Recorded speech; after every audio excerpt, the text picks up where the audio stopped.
Wednesday. For this afternoon and evening, sunshine and a high of 83 with a light breeze out of the north-northwest at 7 miles per hour. Tonight, a wind around 3 miles per hour coming out of the north and clear skies with lows around 66. Tomorrow, sunny with very little wind and a temperature near 84. Moving into Friday, the same with a high of 84 and sunny.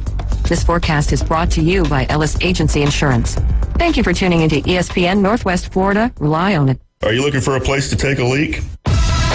Do you have a truck, tractor, or other hydraulic equipment leaking or not performing as it should? At Reliable Hydraulic Solutions, we can get you back to work. Do you have a busted or leaking hose? We can typically replace them while you wait. Hydraulic cylinder or pump needing repair? In many cases, we can have it back to you the next day. Reliable Hydraulic Solutions, 6840 Highway 77 in Southport, just south of Tractor Supply.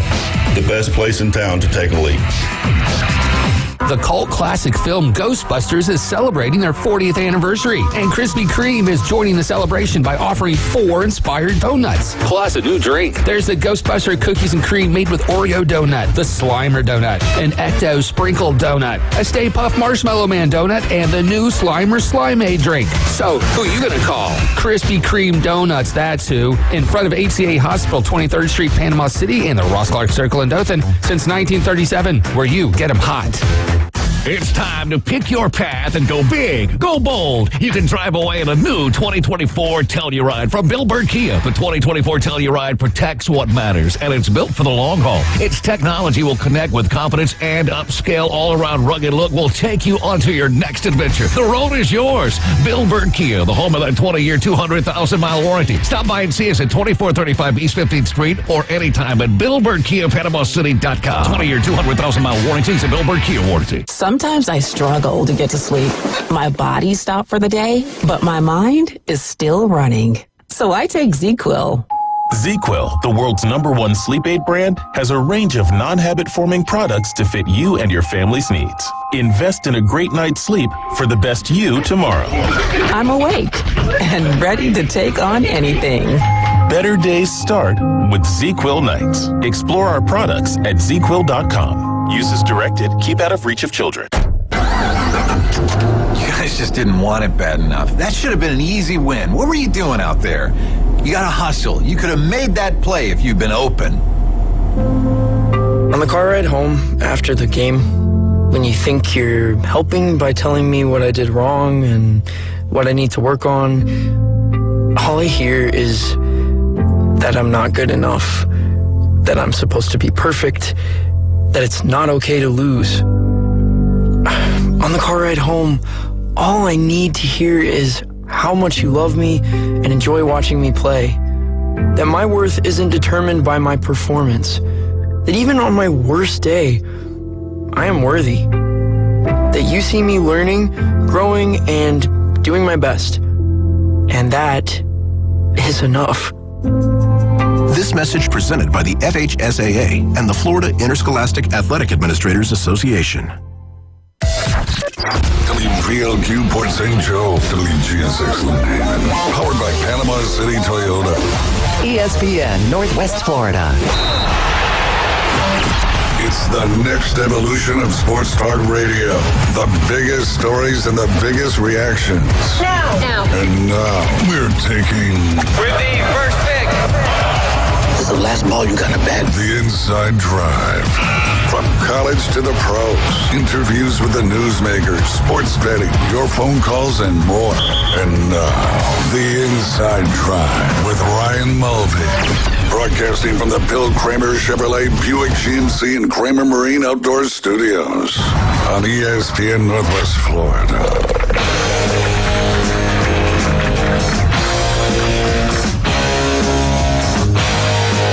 The boys are indeed back in town. You're listening to The Inside Drive live here on ESPN Northwest Florida. 104.3 here in Panama City and Panama City Beach. 101.9 in Port St. Joe along the beautiful Forgotten Coast.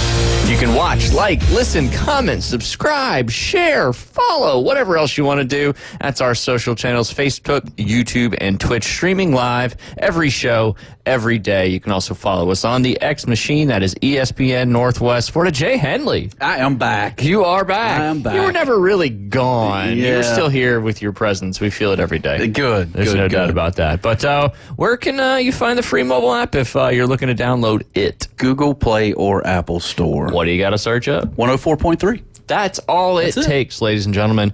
Also, you can head over to espnpc.com. You do that. You scroll down just a little tiny bit. You'll see that TV channel icon. Click on that. That is Lucid Streams, over 2,000 channels. Every sporting event you could want to watch, all the pay-per-view events for a mere $40 a month with code ESPN-NW. As Jay always says, cut the cord, even though you can't cut that power cord, because if you don't have your TV powered up, you ain't watching nothing. But that's Lucid Streams right there on ESPNPC.com. Yes, sir. Everything good? Yeah, good, man. I'm looking forward to today. It's going to be a good show. We got a contest entrant yesterday. We'll get another one today. But comedian Sam Miller and then Jason Hedden from Panama City Comedy will be joining us in studio starting at 11:20. Looking forward to talking to Sam and hopefully hearing some jokes as well. I can't wait. Stand-up comedians, or stand-up comedy is like one of my favorite things. Me and Beth's favorite thing really to go do and watch. It's just, laughing is just good for the soul. And it's obviously something we try to really have a focus on here, obviously, on the Inside Drive. So, yeah, right, David? Surprising. Very surprising. I'm like, what are you guys talking about? I've never laughed one time on this daggone show. Never. We are so serious, it is insane. That's But right. yes, laughter, they do say, is the best medicine. So we certainly like to do that. But I'm looking forward to those guys coming in studio with us today. And of course, it's Wednesday. And if you want some fantasy advice, today's the day to check it out, because it is wild out there in the NFL world. Everybody is just falling apart. And Keith Fleming's going to be joining us from 12 to 12:40 like he always does, giving us all that DFS action. Some breaking news bright and early this morning. And I happened to be awake when it happened because Ryan had a field trip today, so she had to be at the school at 5:30. That is redonkulous. Yes. Yeah. So, running a little fumes, and can't sleep more than 4 hours tonight. Got a little brainwave thing checking out tomorrow. So we're actually not going to be live tomorrow. Okay, you're off. Yeah, I was going to wait till an hour before the show to tell him that. So, but he knows now. He knows now. Okay, thank you. Or are we? I don't know. Doesn't matter for you. You're not going to show up either way. So. What do you got going on tomorrow? Just trying to get through today. That is the best plan for tomorrow, brother. Moment by moment. Is it T-shirt time? I don't know. Question mark? I feel like with Sam, we probably get quite a few T-shirt ideas with Sam. Well, I brought him an Inside Drive T-shirt, but reading his bio this morning, he's 6'6", 360, and I think my XXL Inside Drive T-shirt probably would work as like a crop top or something like that. Maybe a bandana. Bandana. There you go. Bikini top there, Jay. That's right. There you go. But yes, some breaking trade news this morning.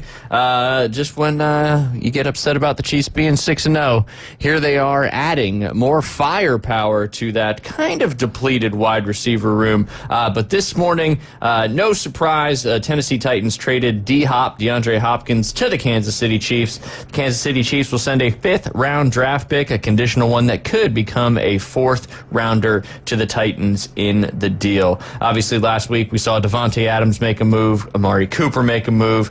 Kansas City with Rashid Rice going out was looking for another wide receiver. They still got, they got Xavier Worthy, they got Mecole Hardman. They got more speed on that team, and now they added a really good pass catcher, a big guy that can go up and get the ball and is just known for very, very secure catches. So we'll see how he blends into that offense, but I don't think he's going to have much of a problem there. But I'm excited for D-Hop. I mean, it's kind of like the same way that I am for Derek Henry. It's like, well, now you got someone who's competent to throw you the ball, so I'm excited for you. I mean, the guy's had such a heck of a career, and then to fizzle down in Tennessee is just not what you want out of it's kind of like when Randy Moss was with the Titans. Like, what is we doing, baby? Come on. He went from not having a chance at all to winning a Super Bowl to now having a chance to be on a team that might three-peat for the first time in NFL history. And I've got the latest mock draft for the Tennessee Titans. Oh. They're looking at taking Cam Ward, Garrett Nussmeier, Miller Moss, Cade Klubnik, Dylan Gabriel, and Will Howard because, hey, there's got to be a franchise guy somewhere in there, ain't Absolutely. Just use all your draft picks on quarterbacks because, that strategy seems to... and all of them will fail. Yeah, no, they're like, please don't draft me. Please don't draft me. I don't want to go there. I don't want to fail. But, because I know Mason Rudolph's getting the start again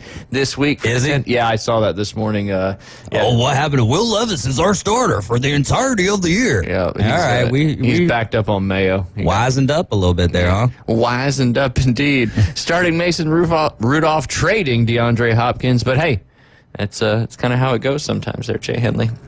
Do you know what happened? Go ahead. No, I was going to say, what's up with the flame for the Tennessee Titan logo? I just noticed that. I didn't know, does that flame represent a Titan? Or, I'm just curious. The blue flame, they burn hot, man. Do they? Yeah, I mean, it's like, the Titans are basically like Greek mythology.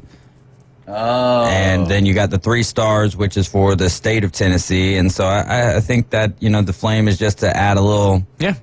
Kazow to it. Yes, sir. There was one of those guys Shazam. in one of the Disney movies. It might have been Hercules that he was always kind of had a blue flame around him. I think that was like Hades or something like that. Yeah. So a little different story there. I slept through that literature class back in 11th grade. What was it? God, that was so boring. I referenced a Disney movie. That was literature as well. True. Yeah. Ancient Greek. The gods. That's right.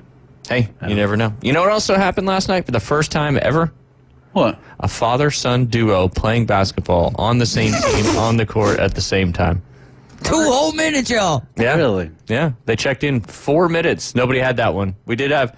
Wait, when did they bring him in? I did not watch 4 minutes to go. I didn't watch it either, but 4 minutes to go in the second quarter. Oh, in the second quarter. And they both checked in at the same time. Okay, cool. Yeah. And Who are we talking about? LeBron James and his son, Bronny.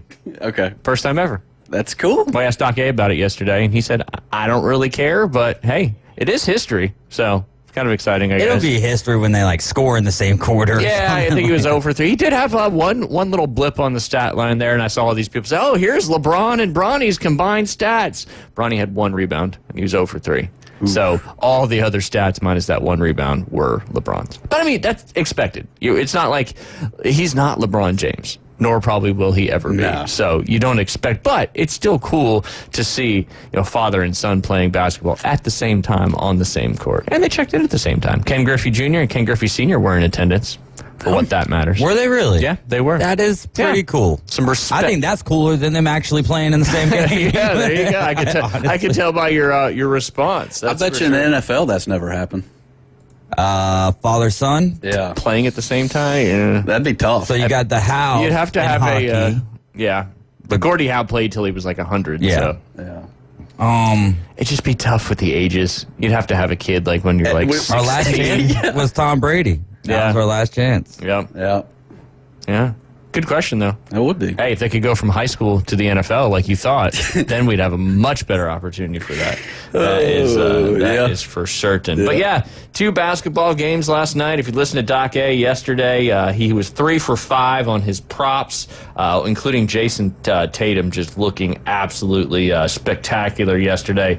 Boston Celtics off to a good start. New York Knicks, big trade in the offseason. They paid a bunch of people a lot of money and didn't have a first great debut. The Knicks lost 132 to 109, and the Celtics led by as many as 35. They shot 47.5 from 3, 29 of 61, which included 13 straight misses while going for the record. Jason Tatum dropped 37 points, 10 assists on 14 of 18 shooting. The craziest part in this blowout loss, the Knicks shot 55.1% from the floor. Wow. Obviously, certainly didn't matter in that one. And I think everybody was a little surprised in the result there in the Timberwolves-Lakers game. I think everybody thought that the Timberwolves were going to win that one handedly, and the Lakers came out and looked pretty good and got the dub. Well, going back to Boston real quick, with Jason Tatum not getting a lot of playing time on the Olympic medal run. Yeah. Is he on a revenge tour after just winning the NBA championship? He could be. I mean, and he got a lot of people thought he was snubbed last year too for any kind of MVP action. Yeah. So, hey, I don't know. Watch out for them daggum Boston Celtics That's this it. year. That's it. They had obviously a great start to the season. That's a huge blow. I started with 43 in the first quarter. But yeah, Lakers won that one 110-103. Timberwolves are now 0-1 on the season. But tonight's really when the whole NBA slate gets going. I think they got 12-ish games, including Jay, your Orlando Magic. Hey, getting their season underway. They are favored in the Southeast Division of the Eastern Conference. Nice. We picked some divisional NBA guys yesterday, but we only did 3, and we'll finish it in the 12:40 segment today. Okay, you got it. So be ready. I'm ready. Be ready. I know you're always. I'm ready. SpongeBob.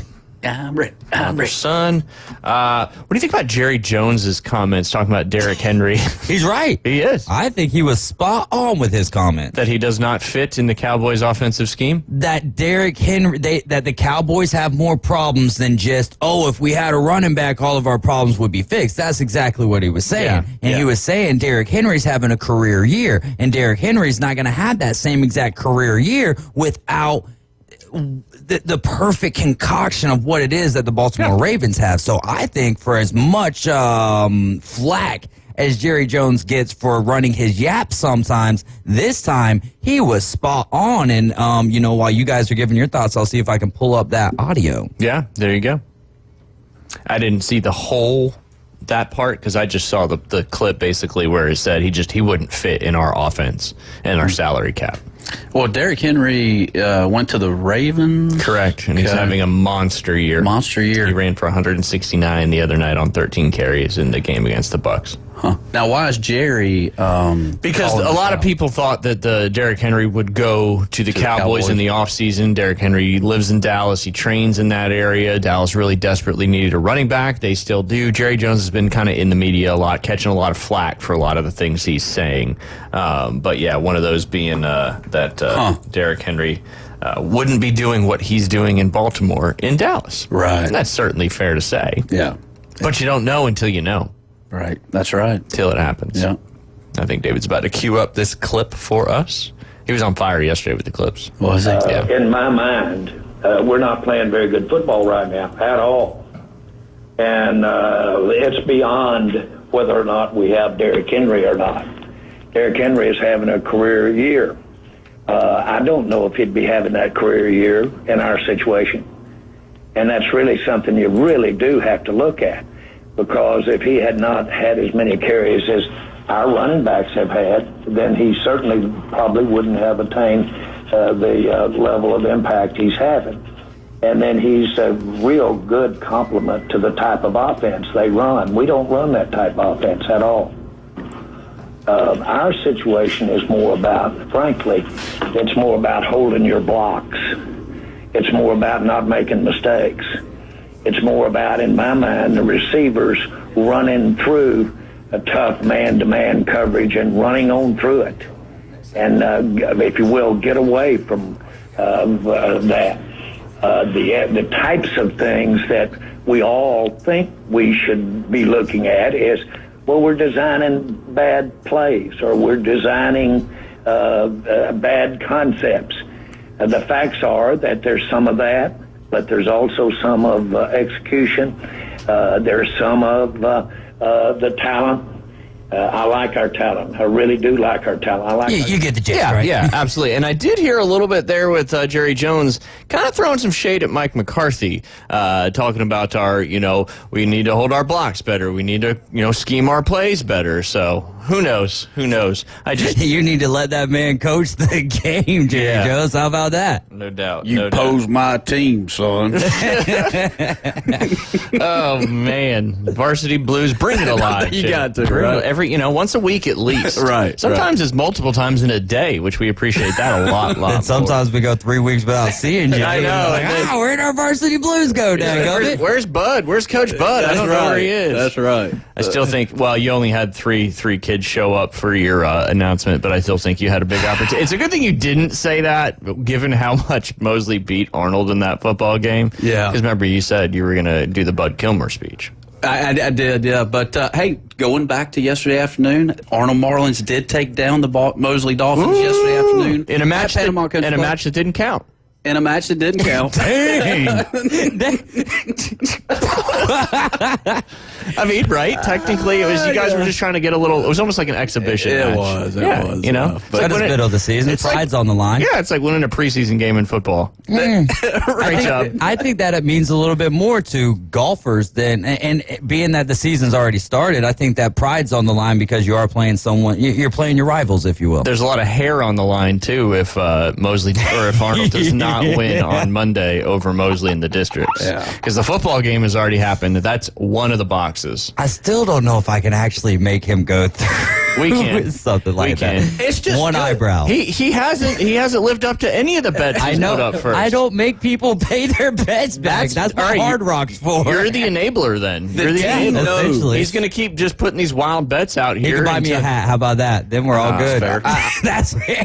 That's not fair at all. I want blonde hair. I want one eyebrow shaved off. Hell, I want both eyebrows shaved off. Yeah. If you're going to place How about these 1.5? 1.5, well then everybody's going to think he's in a gang. And this guy can't be in a gang. Look at him. Whew, that's a scary thought. Everybody's crazy about a sharp dressed man. That's true. So son. No baby blue today. God, Jay.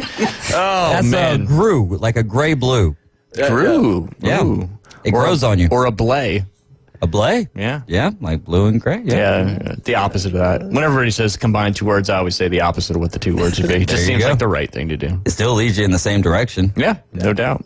Yeah. No doubt. No doubt. But yeah, district's coming up on. Oh, you got a call? No, You no. want to take it? Just tell them to call 850-215-6690. Right. Now we can finally get our prank calls going. I know. That would be good. No, but it is good. It is good to know there is a heartbeat in high school golf here in Bay County. Yeah. And it's good. I like the energy level. It's good. Well, and competition is good, right? When Yeah. you have that's what pushes the teams to get better. That's right. And all joking aside, you do have a big part of continuing to grow junior golf here in Bay County, and not only from a coaching aspect, but from all the instruction you do, all the camps, the summer camps. Is your Monday camp still going on? Monday camps. Yes. Yeah, until November 18th. Okay. Yeah, I had to think about that for a What are you second. going to do next Monday? Next Monday, we're going to try to be in two places at once. We're going to try to win. We're going to try to win at Panama by 2:30, so I can be at Bay Point by 4. Not only do you guys want to make it to the regionals, but you want to be done quickly so you can get to your Monday camp. Yeah. Just a look inside of Jay's life for a day. Yeah, it's trying to be in two places at one time. I've yet to find somebody who can do that. I know, man. I'm trying, and it's not working. Well, it's not working. Let me know how it goes on Monday. Even Marty McFly couldn't do that, right? Yeah, Marty McFly. Even then, even if you can travel time, you still can't be in two places at once. That's right. And the That whole world continuum. Yeah, and the world cannot handle 2 Jay Henleys. So no. So instead of a flux capacitor to be in two places at one time, you would need a reflux capacitor, right? they have prescriptions for that. They do. Oh, God. But kind of some sad news coming out of the baseball world. Fernando Valenzuela, he was a great Dodger pitcher. He passed away. Dodgers released a statement saying, "We're deeply saddened to hear the passing of former Dodgers great Fernando Valenzuela. Fernando Mania swept through baseball in 1981 when the 20-year-old rookie sensation began the season 8-0 with a .5 ERA. The left-hander capped off his incredible rookie year by winning both." Let me take it to the actual article both the NL Rookie of the Year and Cy Young awards while helping the Los Angeles Dodgers to a World Series title. Valenzuela pitched 17 Major League seasons, was a 6-time All-Star, and has the most wins, 173, and strikeouts of any Mexican-born pitcher. He spent the last 22 years as a Spanish League broadcaster for the Dodgers, who retired his number 34 in 2023. He was 63 years old. Valenzuela from Mexico. Yeah. The hefty lefty. The hefty lefty. What was he? He wasn't. I don't know. I know I'm he pretty was sure- lefty. I don't think he was hefty, but he was a lefty. Oh, he's yeah. definitely lefty. Yeah. He was a big guy. Yeah. He was a big guy. Yeah. He definitely he had countries tuning into him via the radio. He was huge for baseball. It was like Shohei Ohtani in a much smaller capacity, but in that day and age. Yeah. I think huge for the sport of baseball. So RIP. And then Nomo back in the day. It seemed like Dodgers always. Great point. Hideo Nomo. Yeah. They always make it happen, man. That's it. Hey, maybe this is the little push they needed to get this. I believe they're going to honor him the game in Los Angeles, so that'll be pretty cool. Yeah. But we are excited when we get back. We've got comedian Sam Miller and then Jason Hedden. He's also a comedian, but he's in charge of Panama City Comedy right here in Bay County. You guys are listening to The Inside Drive. We'll be right back with those fine gentlemen. ESPN Northwest Florida is your home for college football and the Auburn Tigers. He dives! He's in! Touchdown Auburn! We heard you, Tiger fans. So this season, we're airing every single game. And you can take that to the bank. It's picked off in the end zone! Plus, the biggest games in the SEC and around the country play here on your official station for college football, ESPN Northwest Florida. This is Joanna with your latest forecast on ESPN Northwest Florida this Wednesday. For this afternoon and evening, sunshine and a high of 83 with a light breeze out of the north-northwest at 7 miles per hour. Tonight, a wind around 3 miles per hour coming out of the north and clear skies with lows around 66. Tomorrow, sunny with very little wind and a temperature near 84. Moving into Friday, the same with a high of 84 and sunny. This forecast is brought to you by Ellis Agency Insurance. Thank you for tuning into ESPN Northwest Florida. Rely on it. Bestway Portable Buildings has been your portable building specialist since 1989. Before you invest your hard-earned money someplace else, owner Jason Mulder invites you to stop by Bestway and get a quote on just about any size building. And whether you buy with Bestway or not, it's worth the trip just to meet Bestway Buddy. Say hello, buddy. Good boy. Bestway Portable Buildings, just north of Harts Marine on 231, and online at bestwayportablebuildings.com. The best in portable, period. Tell them Buddy sent ya. The cult classic film Ghostbusters is celebrating their 40th anniversary, and Krispy Kreme is joining the celebration by offering 4 inspired donuts, plus a new drink. There's the Ghostbuster Cookies and Cream made with Oreo donut, the Slimer donut, an Ecto Sprinkle donut, a Stay Puft Marshmallow Man donut, and the new Slimer Slimeade drink. So, who you gonna call? Krispy Kreme Donuts, that's who. In front of HCA Hospital, 23rd Street, Panama City, and the Ross Clark Circle in Dothan since 1937, where you get them hot. Broadcasting from the Bill Kramer Chevrolet Buick GMC and Kramer Marine Outdoor Studios. He has over 10 items in the express lane. He pays with checks and he doesn't return his shopping carts. You have ruined groceries for me. Now back to Ryan Mulvey and the Inside Drive. ESPN Northwest Florida. Not sorry.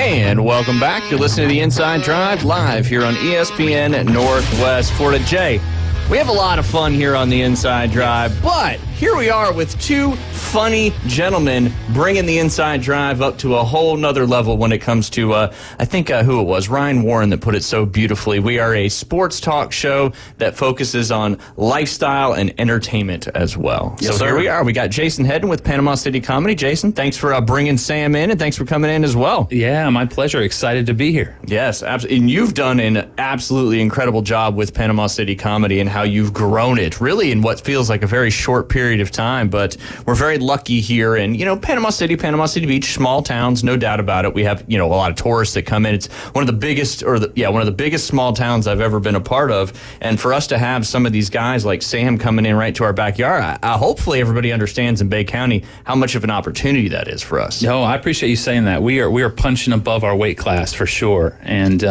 we've with the support of the community, we've managed to build something here that is honestly the envy of other markets that are a little larger than us within driving distance. So yeah, we're thrilled. I've been a big fan of Sam's for a while, and the fact that he was coming through and we were able to get him on an off night is a big deal for us. Hey, so we're thrilled he's here. Sometimes those stars just line up, and that's how it works. But Sam, I don't consider Wednesday an off night. I don't have off nights. I turn off nights into on nights. Let's say, just flip the switch. Touche. I'm gonna tear it up. I like Panama City. It's my kind kind of place. Yeah. This is your bread and butter here. It is. There's lots of big women around here, man. That's what I'm after. I'm a married fella, but this is a high target environment, man. I love there you this. go. Hey, this is the all of Florida. Oh my god, it's the redneck dude. Riviera here, I love Lower it. Alabama, dude. On the back of those Harleys, man, everywhere. Well, you timed it up because Bike Week's this week, right? It is, Rolling into this weekend, so it's. Good I feel like you Lord, knew man. that before you decided to take this trip here. I didn't, but it was a pleasant surprise. There you go. I landed there. You guys got a really cute little airport. It's growing too. They told me I could get a free upgrade to a convertible, but the one they tried to give me was a Miata, like an MX-5, and that'd be like me riding in a those little tykes things. Yeah, it didn't work, and the parking lot attendants were just laughing at me. They weren't like helping because I know this is radio, but I'm 6'6" and 360 pounds. I'm a large individual. So yeah, Miata's not certainly built for the large individual. But, no, that's a small car. I would have farted. My ears would have popped. That's when you know you got a small car. That's it. Happens to Jay every day. Oh yeah. What do you drive? I drive a Nissan Frontier. Oh, that's not too small. It's a mid-sized truck. Yeah, a little foreign truck. Let's go. Yeah, that's it. That's it. I like trucks like that. You got to be secure in who you are. Absolutely, man. That's what this guy is more secure than any other person I have ever met in the history of time. That is for sure. That's cool. That is for sure. Yeah. But yeah, Sam, tell us a little bit about yourself. You know, where you're from. I heard you're a Seahawks fan. So I was born in the Bay Area. Only lived there for 6 years, but my dad raised me as a San Francisco Niners fan, so here I am now. And yeah, you know what's funny is I was actually a really huge Sonics fan. Like, and basketball is my favorite sport. The Sonics leaving broke my heart. It looks like in a couple years we're going to be getting them back, is what we hope. But yeah, man, big Seahawks guy. It's pretty exciting. What did you think about Russell Wilson getting the start the other night? I was baffled. I know fantasy owners were pissed because Justin Fields was like 6th in fantasy points, and then he gets benched. But hey, Russell had what looked like a decent game. Not a great first half, but Russell Wilson is fascinating because like we cheered for him. He's on our team or whatever, but he is one of the strangest human beings. Like people don't ride. Yeah, like the subway stuff. Like that's when the national media actually picked up on how odd that Russell Wilson is. But yeah, because he had that. You ever hear about like he has this miracle water that like cures concussions? Oh, really? Yeah, I was going to say Tool did some high stuff on that. That's for sure. Yeah. But yeah, I do. I love the Seahawks. I don't really have. That's the thing when I'm down south here, man. Is you guys in your college football, like the SEC. Yeah. Like I know this is like sacrilege to say on here, but I don't really have like a college team that I pull for. Like I mean, like I guess the Huskies, I guess UW, but like. You're like, I don't know. Great. Those are like rich Seattle folks. You know, like. Yeah, I mean, you're certainly in college football country. I grew up in the Northeast, so I didn't really deal with college football. But yeah, I mean, around here, you're Alabama, you're Auburn, you're FSU. Maybe not this year. But yeah, go ahead. I can't remember the town I was driving through, but I stopped at this little sports bar for lunch. I'm out down south here somewhere. I think it was in Alabama actually, and I was watching these folks, and they're watching Wisconsin, Alabama, and everybody's going nuts for Wisconsin. And I was like, how the heck are there so many Wisconsin fans out here in Alabama? And then I realized it's not that. They just hated Alabama that much. I was like, oh my God. I've never That's an Auburn fan for you. No, that's any fan, That's really. everyone outside of Alabama fan. Yeah. That's how it goes. I mean, we talked about that when Vandy beat Alabama. Scott actually was saying, why does everybody get so, why do they want to pick on us for losing? I said, that's the badge you wear when you're so successful for so long, is everybody wants to see you lose. The same thing with the Patriots during that time period. Yeah. And now, unless you're a Chiefs fan, that's kind of starting to become that way too. So, when other people are rooting for you to lose, that's kind of a badge of honor, because your team or whoever it is doing so good. Yeah. So good.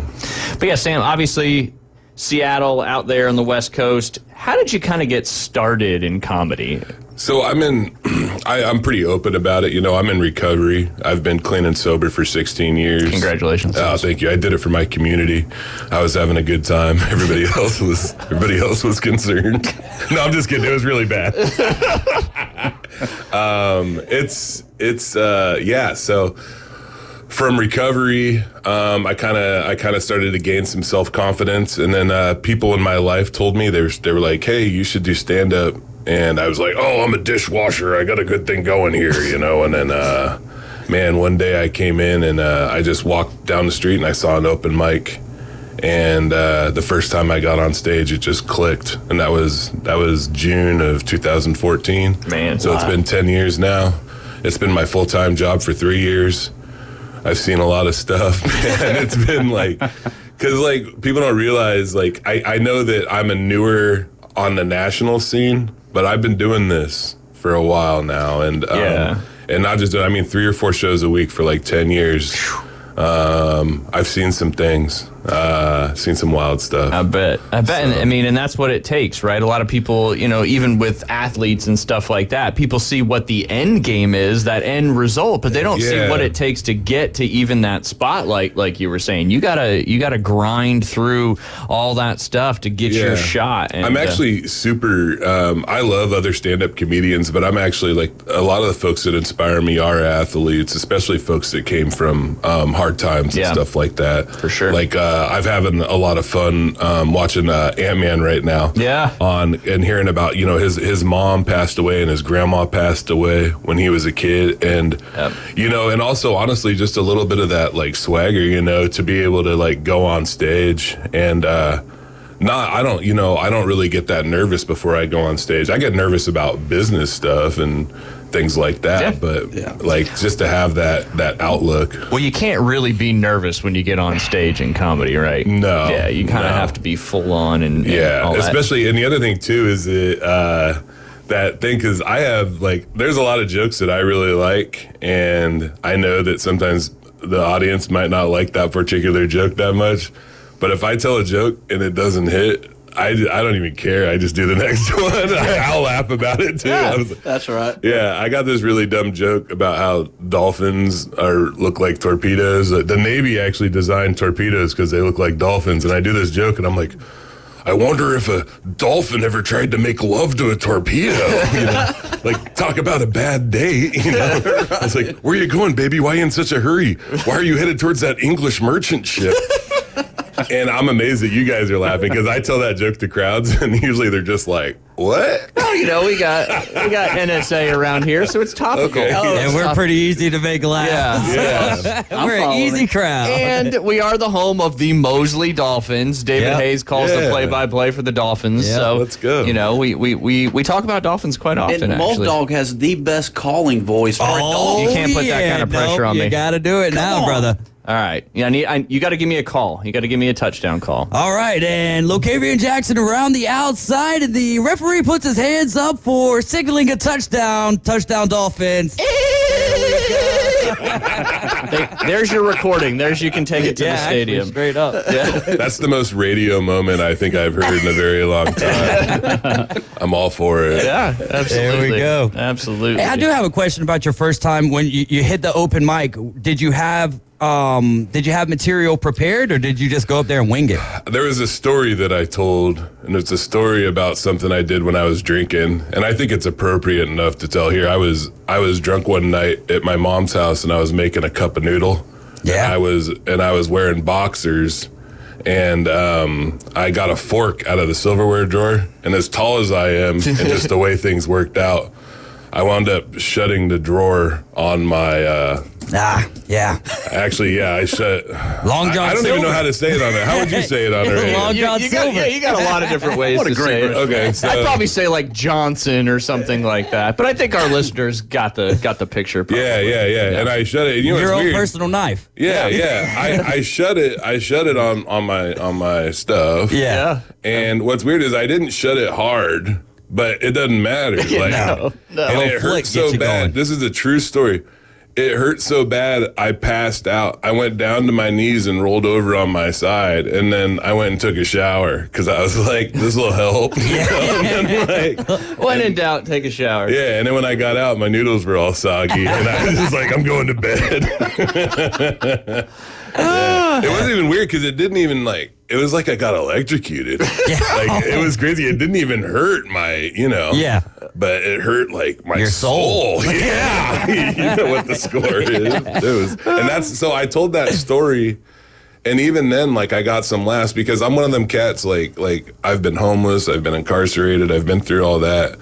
I'm not one of them folks that, is funny because I want to be funny. I kind of had to be funny because, I lost everything else at a certain point, man, it was just me and my demons. Yeah. And I had to figure it out. And I'm lucky I'm here, man. A lot of my friends are not here. Not to get super heavy all the time, but no, man. That's what it's my jokes are our jokes. I'm a representation of a lot of people that don't have a voice. Yeah. And I take that pretty serious, That's awesome. So, That's awesome. That is so awesome, though. Seriously, the fact that you're making people laugh, but your inspiration is derived from seriousness. Oh yeah, that's so cool to me. Most comics, my favorite, look at Pryor. Yeah, and, those are the guys that I look up to. Is I'm gonna take man, Pryor came up hard. You know what I mean? And also people don't realize this. Pryor was in recovery at the end of his career too, and people didn't even believe him. Yeah, he'd be up on stage being he's I haven't gotten high in 2 months.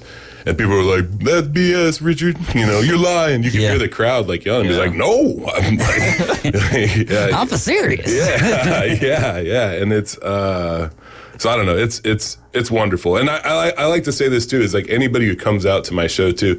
It doesn't matter if you're in recovery or not in recovery. We all know people struggling right now, man. This is a health epidemic in our country right now. No doubt. And no matter who you are, where you're from, who you know, you'll have a good time. Because I'm not just going to talk about recovery. I'm also going to talk about how much I love big women. But that's it. That's all I talk about. That's good. Recovery and big women. Jay, sounds like your Friday night. It's more in the artificial intelligence. That's right. AI. Oh, goodness gracious. So you've been in recovery for 16 years now. Mm-hmm. Let me ask you this. What's it like now seeing for the last 2 or 3 years, where recovery is almost the wave right now? I mean, I think it's a natural progression because it really couldn't get any worse with fentanyl and whatnot. It just is what it is. There's no, it's gotten to a point now. I'm sorry, this is going to get heavy again, where it's just friends and friends and friends, and you can even see it in the sports world. Yeah. The addiction issues that a lot of athletes, especially after their career, are dealing with. Professional wrestlers, race car drivers, anybody that's in these professions where dopamine is a factor, entertainment. I think that the alternative is something that we don't want anymore. I think we've done that for long enough. We've done that for long enough. The whole tough it out mentality. It's funny because you see the NFL with their mental health awareness stuff. And man, if you would have told me that 10 years ago, they'd be doing stuff like that and there'd be NFL players talking about that. I saw a thing with Jimmy Johnson the other day, and he's talking about his therapist and how it helped his career and stuff. And I was like, what? Jimmy Johnson? I thought he was a sausage guy, but it's a different... There's the sausage guy and there's the NASCAR guy. It's kind of your wheelhouse there. The NASCAR guy. Yeah, absolutely. No doubt about it. No doubt about it. But yeah, it's almost like it was a sign of weakness in the past, and now it's it's weak if you're not trying to get better. Well, I don't know. I just think that as human beings on this planet, anytime we're not trying to do better, if you think you're there, then I'm probably not going to want to mess with you, because we can always do better in our Every job. day. We can do better at home. I got stuff I'm working on. I got diagnosed with high cholesterol a couple years ago. I was shocked. I was like, I only eat appetizers. How could this happen? I'm not even what's going on? So yeah, I've been doing cardio, which is, and I hate it, but I'm going to do it. I'm going to do it after this. I'm going to go back to my hotel and get on that treadmill. There you go. It's going to be terrible. There you go. I was going to ask you a question. If your third grade teacher was here right now, what would your third grade teacher tell Miss me about Lucas? You? Oh, okay, Miss Lucas. Yeah. Here we go. Dude. Sam, we have a surprise for you. Miss Lucas, come on out. I'll be honest for you. third grade is where it really started going sideways for me. Okay. Yeah. Okay. So Miss Lucas was actually she was at that turning point where I decided that I was like, you know what? I'm not going to do anything. Because I remember in second grade, they had a math book, and you could like write in the math book and then tear out the page and turn it in. And third grade, they were like, we want you to write on a separate sheet of paper. And I was like, all right, I'm done with school forever. I'm like, that's too much. You hit your maturation period very early. Yeah. They were like, you need to write the date. And I was like, we're all turning it in today. Right now, it's the same them together. thing. Like, please write your last name. And I'm like, you know who I am. I'm the only Sam in here. Miss Lucas. Golly. Miss Lucas. It did not work out. I got, it's funny. I love this. So I played football just my freshman year, though, and then I started getting in a lot of trouble in high school. And I was a good football player, and I'm a good basketball player. But I got expelled from my high school. But about 5 years, it was during COVID, so it was kind of a mess. But I'm actually one of 50 notable alumni from my high school. They picked 50 on the 50th anniversary. And I'm the only one on that list that was expelled. They put it all for the. I love it, man. Yeah. That's good stuff. Yeah. It's really funny because people do that thing. Like I won this award in Olympia where I'm from, and I got voted like Olympia's hero. And like all I did was stop doing meth, and they're like, "Whoa, look at this guy!" I always say that looks really good for me, but like really bad for Olympia. Like this man's a hero. Hey. What is your pride? Well, he quit doing it. He put the pot down, baby. Yeah. Oh, goodness. Well, we got to take a quick break. When we get back, we're hanging out with Sam Miller and Jason Hedden. We appreciate you guys stopping by. It's been a lot of fun already, and I'm sure we'll have a little bit more fun on the other side of this break. You guys listen to The Inside Drive live here on ESPN Northwest Florida. Weather in the Panhandle never stops. Turn to 104.3 ESPN Northwest Florida. This is Joanna with your latest forecast. We're up to the minute weather reports all day long. A chance of thunderstorms and moderate rain. In-depth storm coverage. Hurricane Helene. And breaking weather as it happens. We do have a tropical storm warning. ESPN Northwest Florida. Rely on it. Hewitt Tire and Auto and Hometown Towing is a combination that's hard to beat. With years and years of experience in vehicle repair, foreign and domestic, name brand tires and fair prices have established Hewitt Tire and Auto as a leader that folks can call on again and again. And if you need a tow, call Hometown Towing at 850-265-1562. Hewitt Tire and Auto and Hometown Towing, an unbeatable combination. Airport Road, Panama City. If you spend any time at all in your yard, you're going to encounter fire ants. We know they can ruin a party. That's why we're this area's experts at fire ant elimination. As your certified top choice professional, we will rid your yard of these unwanted invaders. Brock Pest is so sure they will get rid of fire ants that they offer a 1-year guarantee. Enjoy your yard fire ant free. We guarantee it. Give us a call for your free consultation. Brock Lawn and Pest Control, our family protecting yours since 1968. Sometimes I struggle to get to sleep. My body stopped for the day, but my mind is still running. So I take ZzzQuil.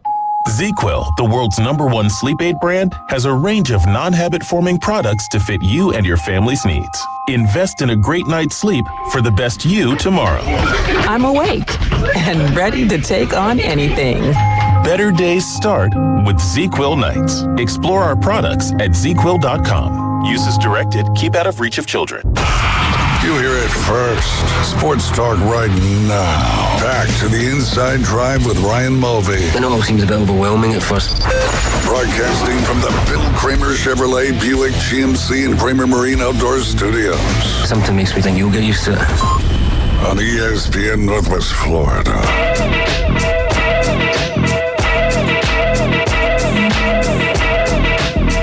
And we are are back. You're listening to the Inside Drive live here on ESPN Northwest Florida. Before we get back at it with Sam and Jason, let's get a caller on the line. We're going to take the fifth caller. We had one person get in yesterday. We're going to take one more today, and then we're going to let Sam decide who gets to come to the show tonight. That is going to be 7 p.m. at Mosey's. I believe there are still tickets available. Should you want to come check out Sam, it's going to be a fun time. A lot of big women will be there, and he'll be excited about it. Yeah, come on out. Come on out. But PanamaCityComedy.com. You can go right there, click on the tickets. All you got to do is do that. But if you want to give us a call, 850-215-6290. We'll take the fifth caller. We'll get you entered to win that pair of tickets here in just a little bit. While we're waiting for that fifth caller, Sam, I got just a couple more. I love stand-up comedy. It's one of my favorite things to watch. It's one of my favorite things for me and my wife to go attend. We've been to several that Jason has hosted. But, you know, what's the hardest thing about doing stand-up comedy for you? I keep finding new things that are terrible about it and new things that are wonderful about it. Gotcha. It's all like that balance. So you gotcha. Yeah, so like as my career has progressed, the highs are higher, but the lows are sometimes lower. The hardest thing right now is leaving the family back at home. Gotcha. You know, I got to have a conversation with my wife on Monday about her taking me to the airport at 3:30 Tuesday. And it's a hard conversation. It's like I know I'm leaving for 5 days, but at least you get up at 3:30 and drive me to the airport. You gotta look at the positives, right? But yeah, that's the hardest thing, man. I have an 11-year-old and a 13-year-old, and it's strange because when I'm gone, I'm all the way gone, but when I'm home, I'm all the way home. Like I can kind of set my own schedule and do my own thing. And sometimes I bring my kids on tour with me, and sometimes I bring my wife on tour with me, and sometimes I bring my mom, or any combination thereof. Gotcha. That's cool. But that's the hard part now. Yeah. No doubt. I mean, and like you said, and it's great to hear when you're away, but when you're home, you're home. And I've seen that a little bit, you know, watching this Starting Five series. Been trying to watch all those different series on Netflix that kind of go behind the scenes a little bit. And that was one of the things I was impressed with. Forget who it was. It might have been Jimmy. But anyway, one of the guys, when he's home, he's home. That's all his focus is on. Actually, that was Sabonis. That was that part was. But yeah, I've been watching that too. I was watching that on the plane on the way over here. Actually, nice. Like I said, I'm a big Anthony Edwards guy right now. I think a lot of folks are after that. A lot of people around here because he played over there at Georgia. Oh yeah, I didn't know that. Yeah, it was in the show. Yeah, because he's the what do you call it? He's that new breed. Yep, the new wave of NBA players. Yeah, and also watching him take down the Nuggets was pretty great. That made me pretty happy. No doubt. Not that I hate the Nuggets, but I have a lot of friends in Denver, and it was fun watching them suffer a little bit. So. That's that old Alabama effect. Yeah. Same thing. Exactly. Same thing there. Yeah. Sorry, I just stopped talking. I was just going to say, too, that being out here in Panama City, man, I've had such a wonderful time. And Panama City Comedy, they're doing it right. They got me a nice hotel room, way nicer than the ones that I get myself. So it's been awesome. And I'm really looking forward to this show tonight. And, I'm going to tear it up. I have no matter who's there, I take a lot of pride. Like, this is my job. And being on stage and telling jokes is the part of this that rules. Like, I have, out of everybody at my shows, like, I'm the one that has the most fun. You know what I'm saying? Yeah. And when you're having fun, the audience is obviously having fun as well. Now, are you one that kind of includes the audience a little bit in your sets? My idea, as far as that, is that whatever that crowd wants, like however I can get the biggest reaction. Crowd work has really taken off because of the social media stuff. Yeah. However, at a set, you're going to see probably some of that. Most of it will be stuff that's prepared. Some of it I'll make up on the spot. But what dictates that is what that room needs in front of me. Much like sports, if you're not making adjustments, you're not gonna be able to do anything. Yeah. You know? Great point. Yeah. I'm gonna see what kind of coverage there is. And then I'm gonna go from there, you know. Yeah, sounds like a lot of coverage, perhaps, with the big girls, maybe. Yeah. I run a lot of Wildcats, so There you go. especially with the big women. They love the Wildcat. Little 3-on-1. By the way, I know it sounds like I'm making fun. I just want to make everybody serious that like I really do love big women. Like I'm not like making fun of big women. I make fun of skinny women quite a lot. So. Yeah, They don't like that. But that's what they get. That's it. They seem to be a lot more worried about their physique, right? The skinny women more They're so. not used to it. Yeah. They're not used to being made fun of. You know? I love that. And I always tell them this. I've dated skinny women in the past, and it's fine unless it's like windy. So, you got to put a little string on them. You know, it's a pain. Oh, look, I got myself a kite today. Oh goodness, goodness. But yeah, and I was the difficulty of I've always stand-up comics intrigue me because how do you is it just constant things popping in and out of your head that you're writing, or how does it all come to be? I'm very curious about that kind of stuff. Yeah. So for me, when you do it enough, you start to think like that. So I used to work for the Forest Service. I was like a wildland firefighter for 4 years, right? I was fighting forest fires in north central Washington. And anytime I walk past a forest, I can feel the weather. I can look at that forest, and I could know how it would burn just because I'd seen it enough. And it's the same thing with comedy and stand-up in a crowd, is that as I've done it, that depiction in my head has gotten more and more accurate. Gotcha. So a lot of times I'm taking, like I drove 9 hours to Missoula, Montana from my house the other day. And probably about 2 hours of that drive, I'm just zoning out and imagining me doing stand-up and imagining a crowd in my head and telling jokes to this imaginary crowd. Yeah. It's almost, I think I'm essentially mentally ill at this point, because the other thing is, like, I think in jokes. So, like, when something bad happens to me, like, I remember my kid, he barfed in the back of my Kia Spectra, which I was already having a bad day because I was driving a 2003 Kia Spectra. And my kid barfed in the back. And I was like, and I remember thinking, I was like, God, I'm like, it's already a Kia. Now it's got barf in it. Like, this is worse. Do I even have to clean this up at this point? But what's funny is that actually made me feel better about my kid barfing in the back of my car. I'm like, this will be funny. And it's same thing. I had somebody steal $1,600 worth of merchandise in Idaho about a week and a half ago. Told 70 T-shirts, 10 records. Boom, gone. Right. People suck. I was in a gas station talking to somebody. I kind of had it coming, but still, I wasn't always the most careful with other people's property. But I'm doing way better now. I haven't stolen anything in like weeks. But even that, I'm like, man, like, I'm just imagining like some homeless dude just taking a dump in my merch bag right now. He's like, this is awesome. Because, like, what are you going to do? Like, what are you going to do with 70 identical T-shirts? You know, like I feel bad for the guy. So. Goodness. There's going to be a Goodwill that's just got Sam Miller T-shirts all up inside it. But yeah, that's my move. How long have you been doing it? Oh, I'm about 6 years in, and the producing and the comedy has sort of gone hand in hand. It seems like more doors are opening for me as a producer, so I'm just going that route. I'm a theater guy, so when people like Sam come through and pay us compliments, we appreciate that. Yeah. And to be honest with you, it's just that professional standard that I brought over from theater that doesn't necessarily always translate to comedy. And when I've gone out on the road a little bit, nothing like Sam, but I finally understand where the compliments are coming from.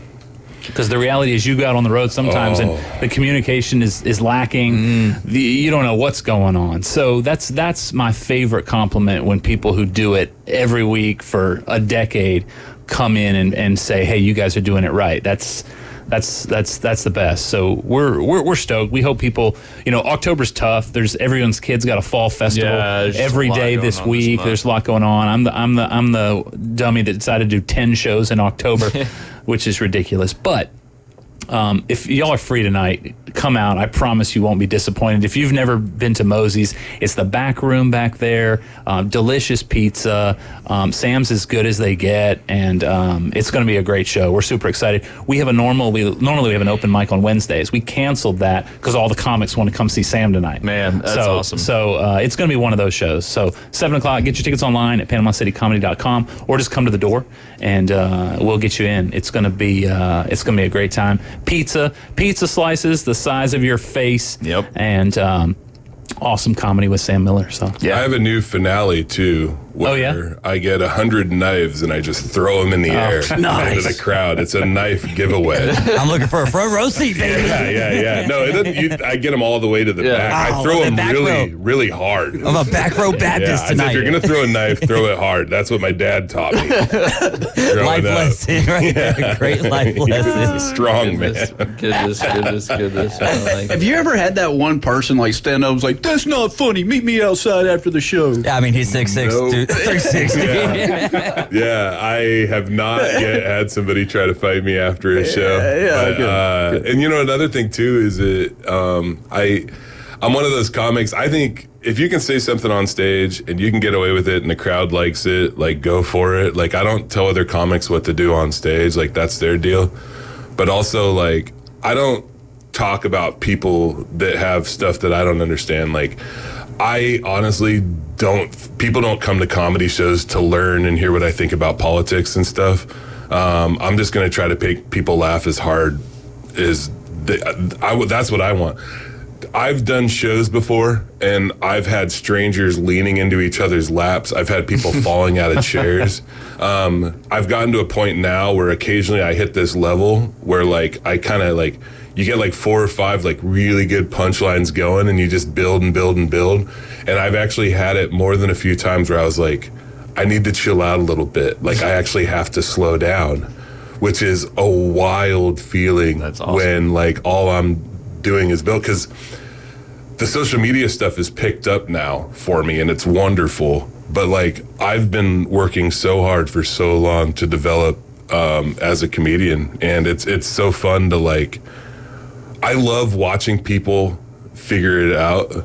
Like I watch people like 10 minutes into my set and they're like, holy crap, like this guy's as good as these folks I see on TV. And like, I'm not saying that lightly, and I try to stay humble, but like, I don't feel like there's much separation between me and anybody going right now. Yeah. Especially when it comes to like a 45-minute, like I'm headlining, like I'm going to do 45 minutes at least. And like I said, like my goal is to take the roof off of Mosey's, because next time I come to Panama City, like I'm expecting, like I just want to build and build. Yeah. So this is my first time here, and it's funny because people, the way the social media works, sometimes it's like it tries to hide. Yeah. Like I get this thing, it bothers me so much. And the day after I leave a place, they're like, dude, I had no idea you were there. And I was like, oh my God. Yeah. But then next time I come back, they're there. That's it. Yeah. That's it. Yeah. Well, Sam, we appreciate you and Jason coming in. Congratulations on all your success. Like you said there, go out to Mosey's tonight, because this is the same laughs you're going to get watching these huge specials on TV right here in your own backyard, and keep working hard at it. We are honored to have you guys on the show today, and good luck tonight. And again, you can go to PanamaCityComedy.com. You can get tickets there, or you could just head over to Mosey's tonight, 7 p.m. You do not want to miss Sam Miller live at Mosey's. We appreciate you coming in. Thanks for having me. I don't know why you guys do the show completely nude. I don't know what that has to do with sports talk. It's one of those things that makes us feel comfortable with each other, and then we learn more about each other. I'm actually disappointed you didn't join in. Well, it's it's our first time meeting. I do appreciate tradition. Yeah, it's our first time meeting. But you are listening to The Inside Drive. We'll be right back with Keith Fleming, and we got all your DFS action for the Week 8 slate in the NFL. We'll be right back. This just in. Get the latest sports news, scores, and updates from 104.3 ESPN Northwest Florida. Follow us on Facebook for exclusive content, behind-the-scenes action, live streams, and the chance to interact with your favorite hosts. Stay connected. Stay connected. Stay connected. Join the conversation on Facebook, YouTube, and Instagram. Search for ESPN Northwest Florida and crush the follow button. I follow you on social media. We're always here to keep you in the game. This is Joanna with your latest forecast on ESPN Northwest Florida this Wednesday. The rest of the day, sunshine and 83 with a light breeze out of the north-northwest around 7 miles per hour. Tonight, clear skies with lows around 66. Tomorrow, sunny with very little wind and a temperature near 84. Moving into Friday, the same with a high of 84 and sunny. This forecast is sponsored by Mid-South Lumber, the best little lumber yard in Panama City. Thank you for keeping that dial at ESPN Northwest Florida. Rely on it. WGSX Lynn Haven, WVLQ Port St. Joe. Powered by Panama City Toyota. ESPN Northwest Florida. All roads lead to adventures and a new Kia from Bill Bird Kia. Get ready to forge a new path in 2025 and discover our new Kia SUV family. Bill Bird Kia is now offering 1.90% APR for up to 48 months on the purchase of a new 2025 Kia Sorento. You'll get the perfect balance of comfort, safety, and technology. It's the best family SUV with third-row seating space for the entire family to unwind. Bill Bird Kia is the home of that 20-year, 200,000-mile warranty. Stop by and see us at 2435 East 15th Street or anytime at BillBirdKiaPanamaCity.com. Kia, movement that inspires. Offer from Kia Finance America for the purchase of a new 2025 Kia Sorento with $21.65 per month for 1,000 financed in 48 months. Quantities limited. Cannot be combined with other finance offers. Not available on balloon financing. The 20-year, 200,000-mile warranty is a Bill Bird Kia warranty. See dealer for complete details. Offer for well-qualified buyers. Must take delivery from dealer stock through 10/31/24.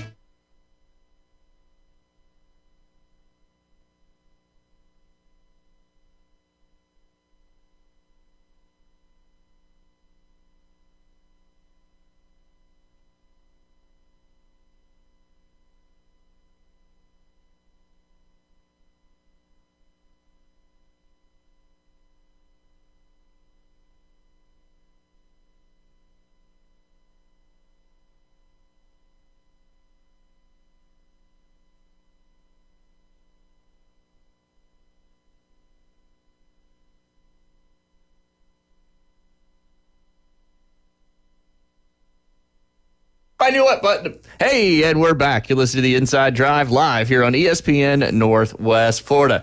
Sam was hooking us up with some T-shirts there, so we had a little blip in our time. But hey, a great time there with Sam Miller, and you can go out and see him tonight, Mosey's 7 p.m. Get tickets at the door, tickets online at PanamaCityComedy.com. Jay, that was a blast. That was a blast. That was a blast. Can we do that every day? Would you show up every day if I had a different stand-up comedian? That was pretty good. Yeah, that was fun. great. That'd be fun. Absolutely. But, all the normal stuff. ESPN Northwest Florida 104.3. Bill Kramer, GM, Kramer Marine and Outdoor, right there at the corner of Frankfort and 23rd Street. But we've got our good friend on the line and some huge shoes, literally and figuratively, to fill today for you, Keith. We just had Sam Miller for 2 segments. He's playing at Mosey's tonight, stand-up comedian. 6'6", 360. And he didn't know that we're live in video, too, because we certainly... Keith's not on yet. I was wanting to ask him if he... He was, but he got disconnected, so here we go. I blame Jay. I wanted to ask Sam if he was born 5'2", 105 pounds, if he would still have that confidence of being the comedian. Oh, yeah, that would have been a good question. We just, we ran out of time, but a good time nonetheless. Yeah. Keith, I don't know if you heard any of my little intro for you there, but you have to follow the headliner tonight here that's going to be performing locally, but just a great comedian. He was hanging out with us for 2 segments. So give us your best joke. Go. No, I'm just kidding, Keith. How are you?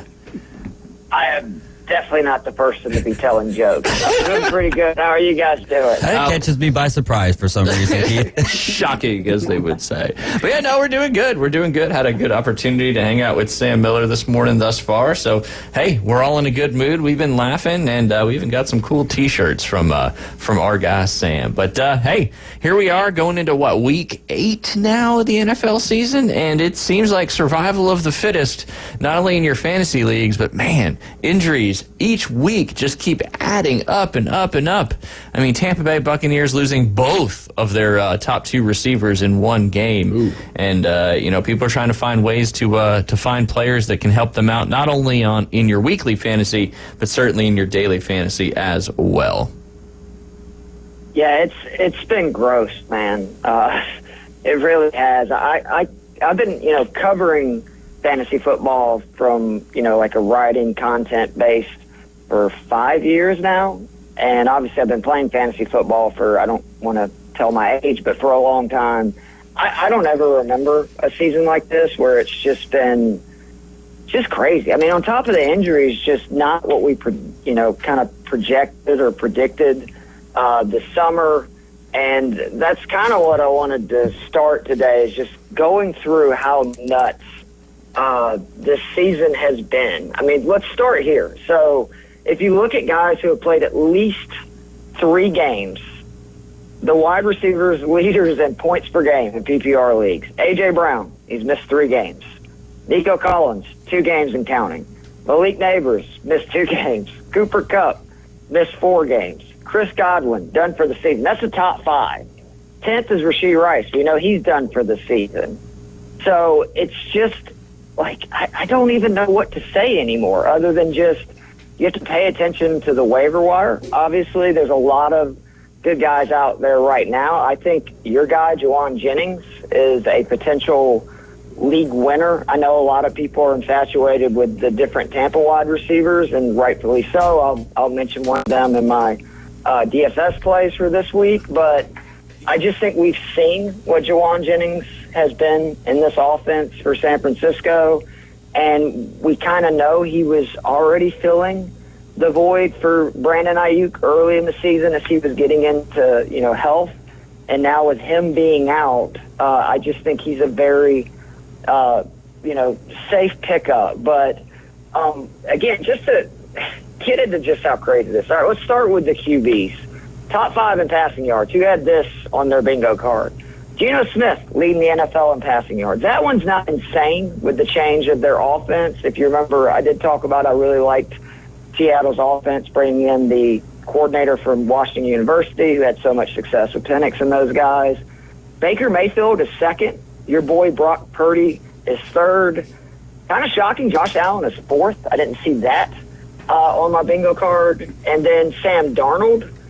And then in passing TDs, sort of, again, a list you would not expect. Baker, 18 passing touchdowns. He's been so good. We'll find out if he can survive, losing Godwin for the season. Evans, I mean, with it being a hamstring, who knows how long he's out. I know it's at least 3 games. Is that what they said? Yeah. Okay, because, I mean, they're not putting him on the IR. With a guy like that. Yeah. Yeah, you got to be careful, though, right, Ryan? Because with somebody that big and physical, I just, Julio used to deal with this, like hamstrings are the worst. Really tough. Yep, because it's so easy to redo it. That's why I think the Texans are being so safe with Nico Collins. But, and then again, like for these passing TDs, Lamar was 15, who has been everything he was advertised and then more. I talked about how much I love Todd Monken despite whatever the hell happened last year in the playoffs. He's just a great play caller. I knew he was going to be able to figure out new stuff with Lamar in year 2, plus obviously adding Derrick Henry. But Jordan Love with 15 passing touchdowns, he's only played 5 games, so he's literally averaging 3 touchdowns per. And then this list of 12 and 10, which is where the next group is, Joe Burrow, not that surprising. Josh Allen, not that surprising. But then you have like Sam Darnold, Kirk Cousins, Aaron Rodgers, C.J. Stroud.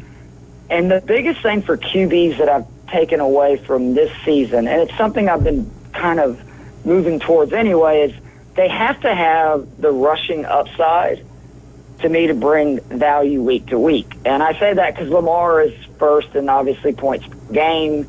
He was the 38th overall player this year, average draft position, QB4. He's averaging almost 26 points per game. 8 of them are coming just from rushing. Baker's second at 24.2. He was the 21st QB in most drafts, taken 158th player overall.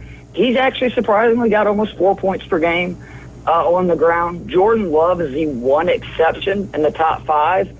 He's averaging 22 points per game. He was QB9. Remember, again, he's got 15 passing touchdowns in just 5 games, so obviously that plays a big factor in that. But then 4 and 5, Jaden Daniels and Josh Allen at basically 20 points per game.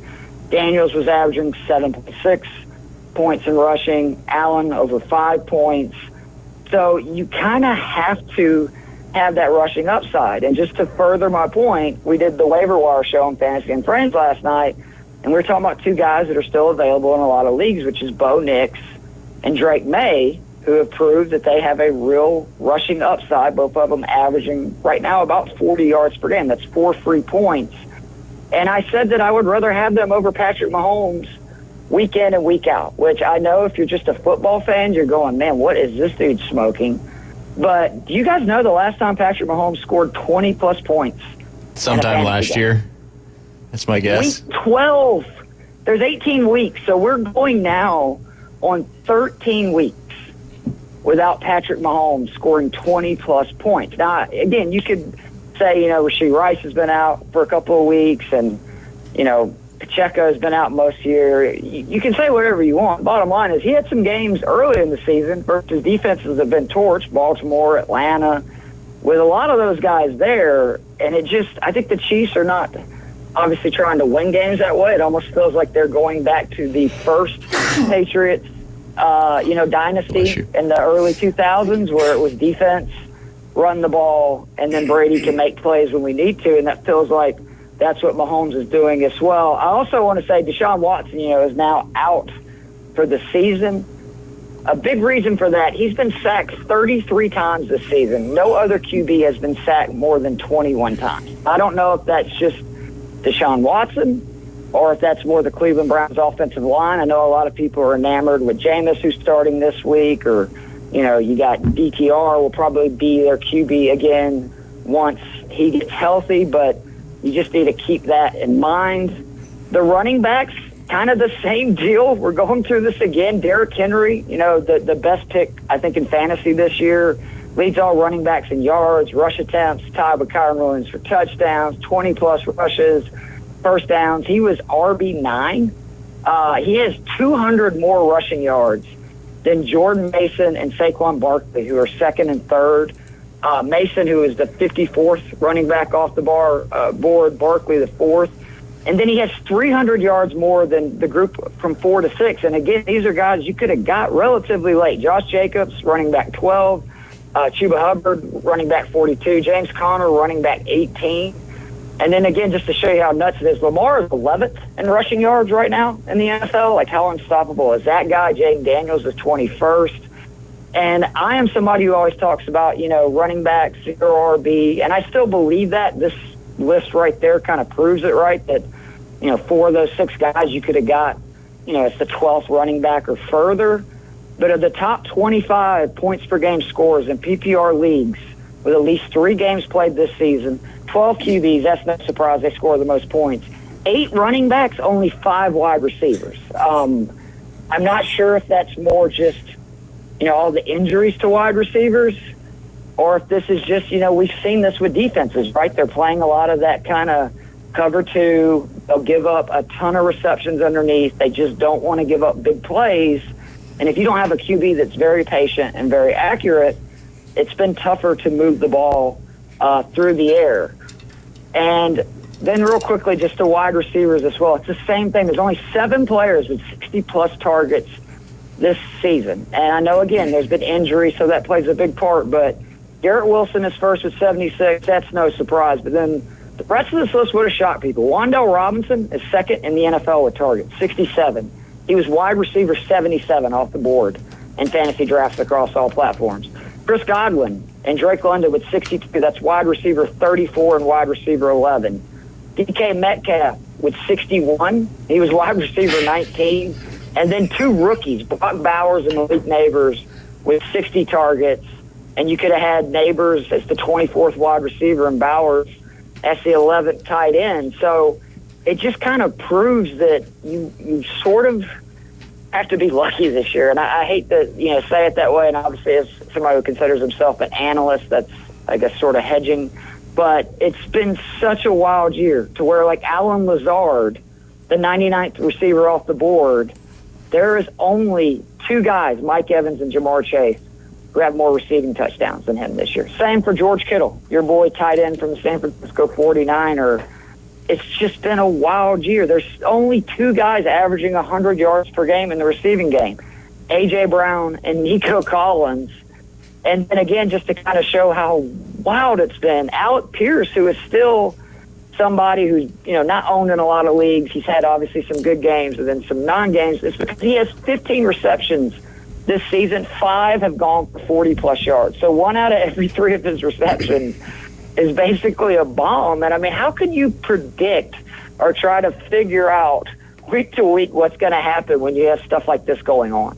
Let me ask you a question, Keith. What were your thoughts on Mike Tomlin, quote unquote, benching Justin Fields? I think at the time he had the 6th highest fantasy points for a quarterback. I know they don't give a rat's patootie about fantasy points, but obviously those fantasy points equate to kind of what he's doing on the football field. I believe at the time a 4-2 record, and then obviously going to Russell Wilson. Now it paid off in the game, but he kind of started a little slow in the first half. But from a fantasy perspective, I had Justin Fields. I picked him up early in the year once he was named the starter, and he's been a really good fantasy production for me because of the running upside. But yeah, now he's not there anymore. Yeah, it absolutely kills me because I have Justin Fields in basically every best ball draft that I did this summer, because I just felt like, if he ended up being the QB we've seen, he's a top 10 fantasy QB again because of that rushing upside. But it was kind of a reminder of don't question Mike Tomlin. I was somebody, all over it. This is dumb, especially because remember the Steelers are missing 3 starting offensive linemen for that game, which to me made even less sense. It's like, okay, you're going to take a QB who's extremely mobile and can move around and make things happen despite the offensive line play for Russell Bustle. I know that's his nickname, but there's very little bustling anymore in Russell Wilson's game. And he looked great. And if I'm being honest and taking away the fantasy side of it, that Steelers offense is way more terrifying with George Pickens unleashed, right? And somebody that can, throw to running backs. And I'm one of Justin Fields' biggest defenders. I think he's just good in general, but he's one of those guys that if his first read's not there, he's going to run. Like that's part of his issue is like if he doesn't see where the play's originally supposed to be going is open and target it, his tendency is to then just take off. And Russell Wilson obviously doesn't have that ability anymore, and he's going to go through his progressions and check it down. And if we're being honest, that was probably the best the Steelers offense has looked as a whole all season. And that's a team that if their defense continues to play well and Russell can, remember he played well in Denver last year. I think people forget that because they sort of gave up on him in the season. I guess Sean Payton was just done with it. He wanted to get his salary off the books. I do think he's still a serviceable QB. And the same arguments we were making for guys like Kirk Cousins, why can't you make the same case for Russell Wilson if they can run the ball? They got Jaylen Warren back to go with Najee Harris. They have a really good defense. And then he's going to accentuate those pass catchers, I think, a lot better than obviously Justin Fields will. And, I was telling people a few weeks ago when it was rumored that Russell might take over the job that George Pickens, I think, is – this is not just my homerism, but I think he's a really elite wide receiver who, if you look at it for his career, he's had nothing near what you would call a good passing QB throwing him the ball. Russell was the first one, and early returns, again, Sauce was on him for a good bit of that game, showed that George Pickens may be, somebody who is just tearing it up moving forward. Yeah. No doubt. Any hope for quarterbacks in Cleveland? I think Jameis Winston's going to be the starter in there. Is any fantasy potential there, you think, or is that just something we need to stay away from right now? I like picking up Jameis if you need a spot start this week. Like, say you have a QB on a bye or you have a quarterback that has a really bad matchup and you need a win and you have a roster spot where you can drop someone, because we've seen Baltimore's offense is just humming right now at a level that we haven't seen in a long. They're literally just putting up 35 points pretty much every game. That means Cleveland's going to be down. They're going to be throwing a lot. And I mean, it's not a coincidence. I don't think that – I'm pretty sure Cleveland has not scored in the 20s yet this season, which is just unbelievable to think about. And in I think 6 minutes of play, Jameis got them a touchdown. It's a team that has not scored 10 touchdowns all season. And, Winston gets in there and scores it. They're saying that, DTR is probably at least 2-3 weeks away from starting. And the only concern I have with Winston and why I wouldn't prioritize it is I don't know how long he's going to have that job. It looks like they're probably going to go back to, DTR. I think he's a second-year guy now this year.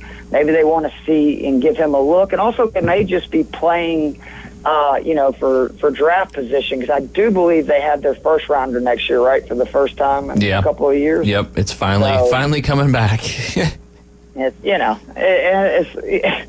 my dad made a very good point that I hadn't thought about, that injury could be exactly what Cleveland was looking for. And, I don't want anybody to get, injured even as little as I, feel for Deshaun Watson, but that injury, they have insurance on him that makes it a lot easier for them to then bench him and not have to fit the bill the way that they've, been doing for the last couple of years and still have a ton of money left to him. Yeah, that's a great point because we were talking about that earlier in the week. And I forgot about that little clause that they had. If he didn't play X amount or something like that, the guarantee got reduced by something. So that actually, and maybe that's why, because we were talking about the Browns fans cheering, and, obviously Deshaun Watson doesn't have the best track record of morality, or not morality, but morals. But so that could be, and that was a point I forgot about. So thank you for bringing that up.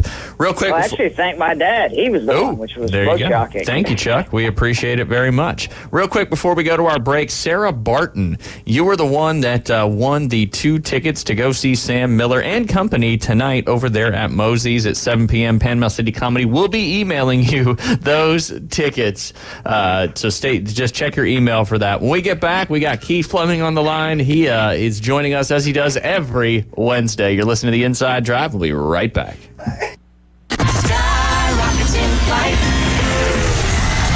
And now, the afternoon delight debrief with the 3 degenerates from The Inside Drive. Live from the Bill Kramer Chevrolet Buick GMC and Kramer Marine and Outdoor Studios.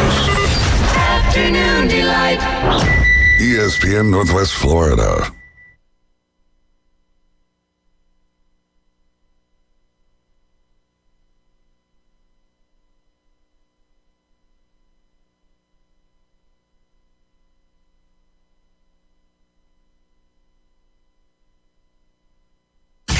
ESPN Northwest Florida. It's the Coach James Hale Show.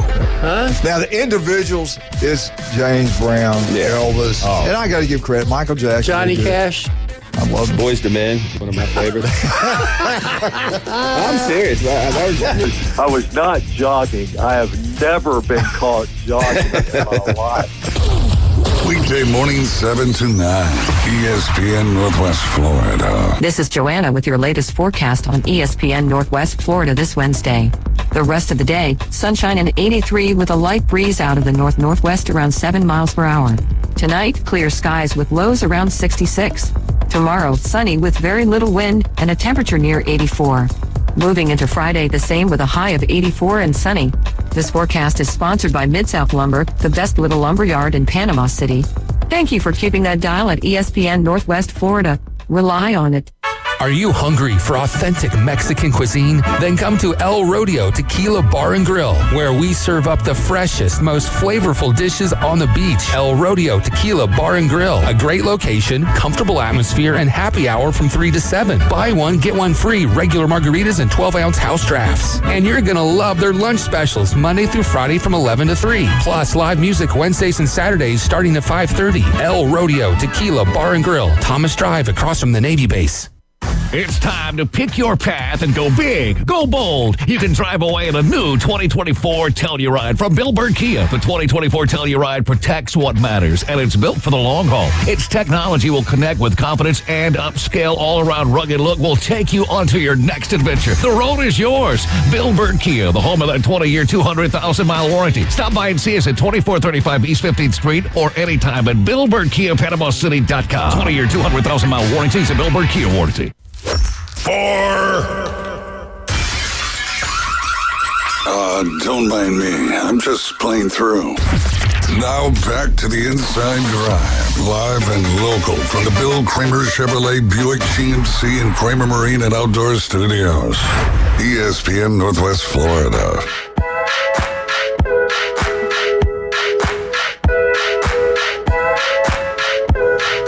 All right, Jay, do the dance. Do the two-step. I didn't say sing it. I said do the dance. Yeah, there you go. We are back. If you haven't noticed, you're listening to the Inside Drive live here on ESPN Northwest Florida. It's Wednesday. We got Keith Fleming on the line, and it's time to keep going on our DFS action for Week 8 in the crazy NFL season that has already transpired. Keith? Yeah, one other thing I just wanted to mention while we were going, how depressing it's been for draft status and, what guys have done. The tight end position has just been gross. In full PPR, we have only 6 tight ends averaging 10-plus points per game. 6. Remember, you get a full point per reception in those formats. Half PPR, there's 2, Brock Bowers and your boy George Kittle. In standard, it's just George Kittle's. In the 7 tight ends in PPR formats averaging 10-plus points. Again, look where you could get these guys. Kittle, tight end 6, 62 overall. Bowers, tight end 11. Kmet, tight end 15. McBride is kind of the one that everybody was right about at tight end 4. And you got Goddard, tight end 12. Njoku, tight end 10. And Kraft, tight end 38. And if you look at just double-digit scoring games by tight ends in standard leagues, among the top 15, there's 23 total. Your boy Kittle has 4. Ironically, Isaiah Likely, who either seems to have a great game or nothing each week, he has 3. And then only Andrews, Kraft, and Henry have multiple games, and everybody else just has 1. So I don't know what to do with tight ends moving forward. The one thing that I was all over was, I'm sure you're obviously well aware, I felt like Brock Bowers was a generational talent. You look at it right now, he leads tight ends in targets, receptions, receiving yards, yak, second among tight ends. Jay, what's yak stand for? And it not yakety yak, don't talk back. Yes. Yak. Come on, you can do this, Jay. Yards after contact. Yes! Yeah? Oh, my God. I'm so proud. I am so proud. Yes. Is it yards after contact or yards after? Okay. No, it's yards after catch, but I'll give them yards after catch. Close enough, right? You had me fooled. I was like, yeah, Jay, you got that one right, baby. Yeah, I always thought it was yards after catch. Yards after contact. Because yards after contact's like another stat. Yeah. But yeah. Oh, it was close enough that Keith gave it to you. But only for running backs, though. So, I'll give them that one. And give me something harder next time, Keith. Anyway. What's PPR stand for? Say what? What's PPR stand for? I think that's kind of like the beer, but the P just turned into a B. That's right. Just flip that P upside down. Yep. Roll Tide. What is it, though? I'm asking you. Points per reception. Gotcha. Thank you, Keith. I'm glad. And the league that you're playing in, Jay, by the way, Our full is PPR. a full point PPR league. Yeah. Jay, what's a half PPR? Half. I don't know. You get half We just gave you the the point definition. per Come on. reception. Oh, okay. Griffin class of '98. Whoop Yeah. whoop. Yes, sir. Go. What was the mascot? The Bird. The Bears. I just want to say go Griffins.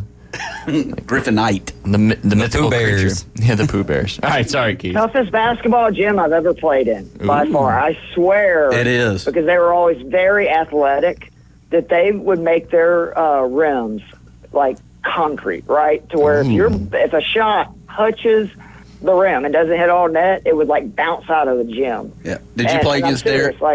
Or did you play against Darren Hancock? Or no? 1 year, yes. You did? I think he was there my sophomore year. Yeah. Gotcha. Oh, my goodness. Very, very, very, very good. Yeah. You guys were really good. They were one of the first teams I ever played, too, that they, like, pressed pretty much the entire game. And that was when I realized I need to work on my, dribbling skills a little bit more than I thought. Because it seemed like there was, like, 12 guys out there, instead of just 5. Yeah. Hey, you can't focus on both. You can be really good at athletics or you can be really good at academics. Griffin went with the athletics, it sounds like. Good correlation there. I think it's a wise decision, seeing what we got as, in the terms of the average person there, too. Because, it's just like Jay Henley. Look at him. Such a, leading that golf team, which was actually a really good golf team when I was in school, too. Thank you, Keith. Like as a player, huh? Yeah. Man. Yeah. Did you wear tennis shoes back then, or you were wearing golf shoes? Tennis shoes. Ooh. Yeah. Stick to your roots, man. He's always been a rebel, man. That's always it. Always it. Against the grain. The other thing I just want to add on Bowers real quick. Think about he's doing this with Gardner Minshew and Aiden O'Connell. It's almost assured that the Raiders are going to get one of those top QBs in this class, whether that be Shedeur Sanders, maybe they go Carson Beck and try to get, the connection from the Georgia side. Like, there's a bunch of different directions they could go, but I think people are going to realize this guy is extremely special. And, I've been asked, like, what's the deal with Carson Beck? A big thing is he lost Lab McConkey and Brock Bowers, who are two of the best rookie pass catchers, in this draft class. And both still healthy, knock on wood. Yeah, okay. It would be very easy about that, Ryan. I know. The way it is, I have 3 different leagues. I had Nico Collins, Rashee Rice, and Brandon Ayuk. And those are drafts that I walked out going, man, my wide receivers slap. Yep. And now Nico's the only one that's even coming back. Yeah, that's what's season. crazy. It's not even just injuries impacting a few weeks. It's season-ending injuries, kind of left and right. Speaking of Nico, how's the 4-legged creature Nico doing? What's he doing? Well, Nico's always thriving, Jay. Yeah. You know that. He's not happy at the moment because they are putting in a sidewalk in front of our our street. That's his yard. People out in front of that window, and guard dog Nico is on high alert, driving my wife, who works from home, insane because, as you can imagine, he's barking. And then Lola, our other dog, who's just a follower, that means she starts barking, right? Like, Nico will literally start barking, turn back, and be like, are you going to get in on this or what? There's just a lot of noise going on at the Fleming Casa right now, but I don't have to deal with it because I'm going to the Hawks game tonight. I'm excited. The opener. The opener. Nets, yeah. You went to the opener for the Braves at home too, and they didn't make the postseason. So don't do that to the Hawks because I picked them in the divisional picks that we did yesterday. To win the division? Yeah, heck yeah. The division is awful. I know. So the Hawks are in it. No, I'm just kidding. Just kidding. I'm excited. No, they're bad. But I am excited. I was somebody who I understood why they did the DeJounte Murray deal, but I don't know what happened to that guy. Like, he played defense and stuff, and there was actually metrics last year that Trae Young was better defensively than him, and that's when it's really rough. I'm just very excited to see Jalen Johnson, I think, kind of ascend this year because he was really on his way up, and then obviously the injury last year, which sort of tanked our season. Yeah, no doubt. I think they had the third best odds, if I'm not mistaken, when we were going through yesterday, David, to win the division with the Orlando Magic. I think had the best odds. They were minus 135, something like that. Then we left them open for Jay to pick. That's right. See, we don't always. Well, he wasn't here yesterday. Mentioned that. So we got to get his picks. We got to get his picks in the final segment today. Yep. But yes, I know. Well, he had a match yesterday that. If anything, Jay Henley knows basketball. That's true.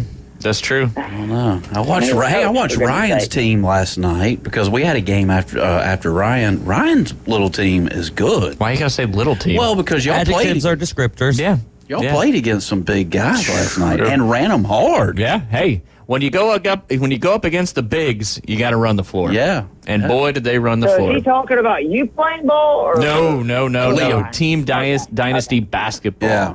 But yeah, there was literally a kid on the team we played last night that was taller than me. Yep. 4th and 5th grade. Yeah. I don't know what they're feeding these kids nowadays, but no kid. He better stick with basketball. That's all I'm saying. Chicken. Yeah, there you go. It's those extra antibiotics in there. They're just popping everybody up a little taller. Mm-hmm. I didn't get enough of that growing up, I guess. Me either. Yeah. But me neither, so don't feel bad. All right, Keith, what do you got for your official lineup going here into week 8. And just remind everybody, too, this is your official lineup on the Inside Drive. But to get all your official stuff going throughout the rest of the week as you approach Sunday, where can they find that info? Yeah, be sure to, follow me on Twitter. It's at Keith Fleming, KeithFleming. I have both a show and an article that comes out on Fantasy Six Pack each week. Near the end of the week, we also have on Fantasy and Frames, again, an article and show that comes out. If you would have listened to me, you would have been all over Janu Smith, who was one of my favorite plays last week. Both of my co-hosts, Joe Matz and Kevin Tompkins, looked at me like I was insane when I kept pushing it, but I just thought it was the last week without Tua. He had been seeing about a 40% target rate on the routes he was running, and the Colts were really bad versus tight ends, and it rewarded me. He had a huge game. Unfortunately, Jaden Daniels sunk most of my cash game lineups, but you can't do anything when a guy has a 40-yard run in the first quarter and, he's out. But there is, definitely a lot of value in those shows and plays. And, again, obviously my picks will change as the week go on, but these are, basically what I feel good about today. And I think the best value at QB starting there is Caleb Williams, 6K at Washington. First 2 weeks for Caleb, really rough. Averaged 133 passing yards, 0 touchdowns, 2 picks, 8.1 points per game on DK. Since then, looking like the best QB in this draft class. No offense to Daniels, but 262 yards per game passing, 9 touchdowns to 3 picks, almost 23 points per game. And Washington's offense is really good. Their defense, particularly versus the pass, not so much. 5th most passing touchdowns allowed, 7th most yards per attempt. And they're 19th versus QBs on DK, despite playing Cleveland and Deshaun Watson and Carolina with Andy Dalton. And then what I like the most about this is Williams has quietly also had that rushing upside. He rushed for 164 yards on the ground in his last 5, 90 the last 2 where they've had a lot of designed runs for him. And this Washington defense, like Baker rushed for 21 yards, Daniel Jones 32 yards, Amar 40. I just think that means that you can count on Caleb Williams, getting at least 4 to 6 points on the ground. And then obviously if he continues to have the kind of passing days he has, that can be a very fruitful pick.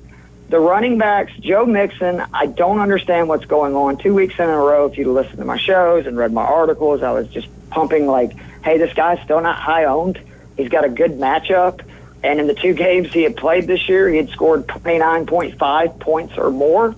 Well, he let me down last week, guys. He only scored 29.4 points. But again, he scored 29 points or more. The early ownership projections are relatively low. He's rushed for 100 yards in every game this season that he's played all the way through. The Colts allow the 2nd most rushing yards in the NFL right now. Only 10 teams allow more rushing yards per carry. And we've seen the Texans are struggling throwing the ball without Nico Collins. Like, it's been really tough for C.J. Stroud. He threw it 22 times last week, only like 120 yards passing yards. So expect them to again lean on the run. That's good for Joe Mixon. This play, it gives me the creeps, but Javonte Williams, 6K versus Carolina. I've had bad luck with him over my career in DFS and fantasy, so take this with a grain of salt. He scored double digits in 3 or 4, had a huge game versus a really bad run defense in New Orleans last week, 26 points. And that is why I like him this week, because Carolina, they're even worse against the run. They've allowed the most rushing yards and touchdowns in the NFL. Another one of the teams that are in the top 10 in yards per carry allowed. And they allow almost 4 receptions per game to running backs. And Williams, on top of being the lead rusher, he's been seeing at least 14 carries, 4 out of the last 5. He's also, since week 2, had 27 targets, 22 receptions, 164 yards. Jay, this is a PPR league, which is... Tell me again. Come on. Tell me again. PPR league. What does PPR mean? Points per reception. Did I get that right? All right. Yes, you did. I mean, we did just talk about it 15-16 minutes ago. So. You didn't sleep. You didn't sleep. Or did I? You might have. I don't know. But I do like both of those backs. The wide receivers, Tyreek Hill at 7K, if Tua is back, the kind of break you just don't normally get. He's going to be really high owned, but it's cash game, so I don't care. Arizona's D, 5th most receiving yards allowed, 5th most yards per reception, 8th most touchdowns, big one, 6th most passing plays at 20-plus yards. Tyreek Hill, Jalen Waddle, both very good plays this week. I like Hill at 7K. DJ Moore, obviously I want to pair somebody with Caleb Williams. I was going to go with Cole Kmet, but we'll talk about they already have 2 tight ends in the lineup. I like Moore. Again, Moore, 8+ targets in 4 of 6, double-digit points in 5 of 6. He's been the Bears' most targeted wide receiver in every game this season. Against a Carolina defense that allows almost nearly identical yards per reception and receiving touchdowns to wide receivers, Moore scored a 30-burger. So, and again, with Mariota being in there, I just think that this game's going to be a little bit closer. I would probably, there's a little concern about them running it a lot, but I think that the real weakness of Washington is their secondary, and that's how they're going to attack it. And then the other wide receiver, just pick a Tampa Bay wide receiver this week. We don't really know who is going to fill the void for Evans and Godwin, but my Falcons, they're starting to struggle versus wide receivers. The last few weeks, Metcalf, 4 for 99, a touchdown. Deontay Johnson, 6 for 78, a touchdown. Mike Evans, 5 for 62, 2 touchdowns. And he's just my favorite wide receiver out of this bunch from a talent perspective. He saw 8 targets last week in the game that they lost both their top 2 pass catchers. That's significant because he'd only seen a combined 7 targets over the previous 4 games he played in. He is a very talented young wide receiver, and I think that they're going to try to get him the ball. Sterling Shepard, by the way, is probably the safest play out of them just because of his experience, but I do like him overall. Tight end, David Njoku, 5,100, 21 targets the last 2 weeks. More importantly, 14 last week in his first game without Amari Cooper, 10 for 76 and a touchdown. Remember that he caught that touchdown with Jameis Winston in his one drive that he had. He's the number 1 target for Cleveland. He's only 5,100 versus the Ravens offense that is just, again, scoring so many points. Man, Browns are down, throwing a lot. The flex, almost the exact same deal. Evan Ingram versus Green Bay. Since his return from injury 2 weeks ago, 15 targets, 15 receptions, 137 yards, 30 points scored on DK. What I like the most, he scored 8.5 points last week, guys, in a game that the Jags ran it 19 straight times in the second half. Still had a pretty good game. I know people probably look at like what Dalton Schultz did last week in his Texans and go, oh, this Packers secondary is really good. The secondary is really good, but they do struggle versus tight ends. The 2 previous games, just Trey McBride and Colby Parkinson were targeted 21 times, catching 15 passes for 148 yards. So I think that is where you're going to see the Jags attack them. And then the defense, it's kind of a layup. Now, obviously, if Daniels ends up playing, you might want to pivot, but the Chicago Bears at 2,700 at Washington versus Marcus Mariota. As a Falcons fan, I've seen Marcus Mariota play. I know he looked great last week. That was versus Carolina. That shouldn't count. So I'm all over the Bears at 2,700. It's another one, though. It's going to be very high owned, but in cash, you can get away with it because all we're trying to do is just make sure we make a profit.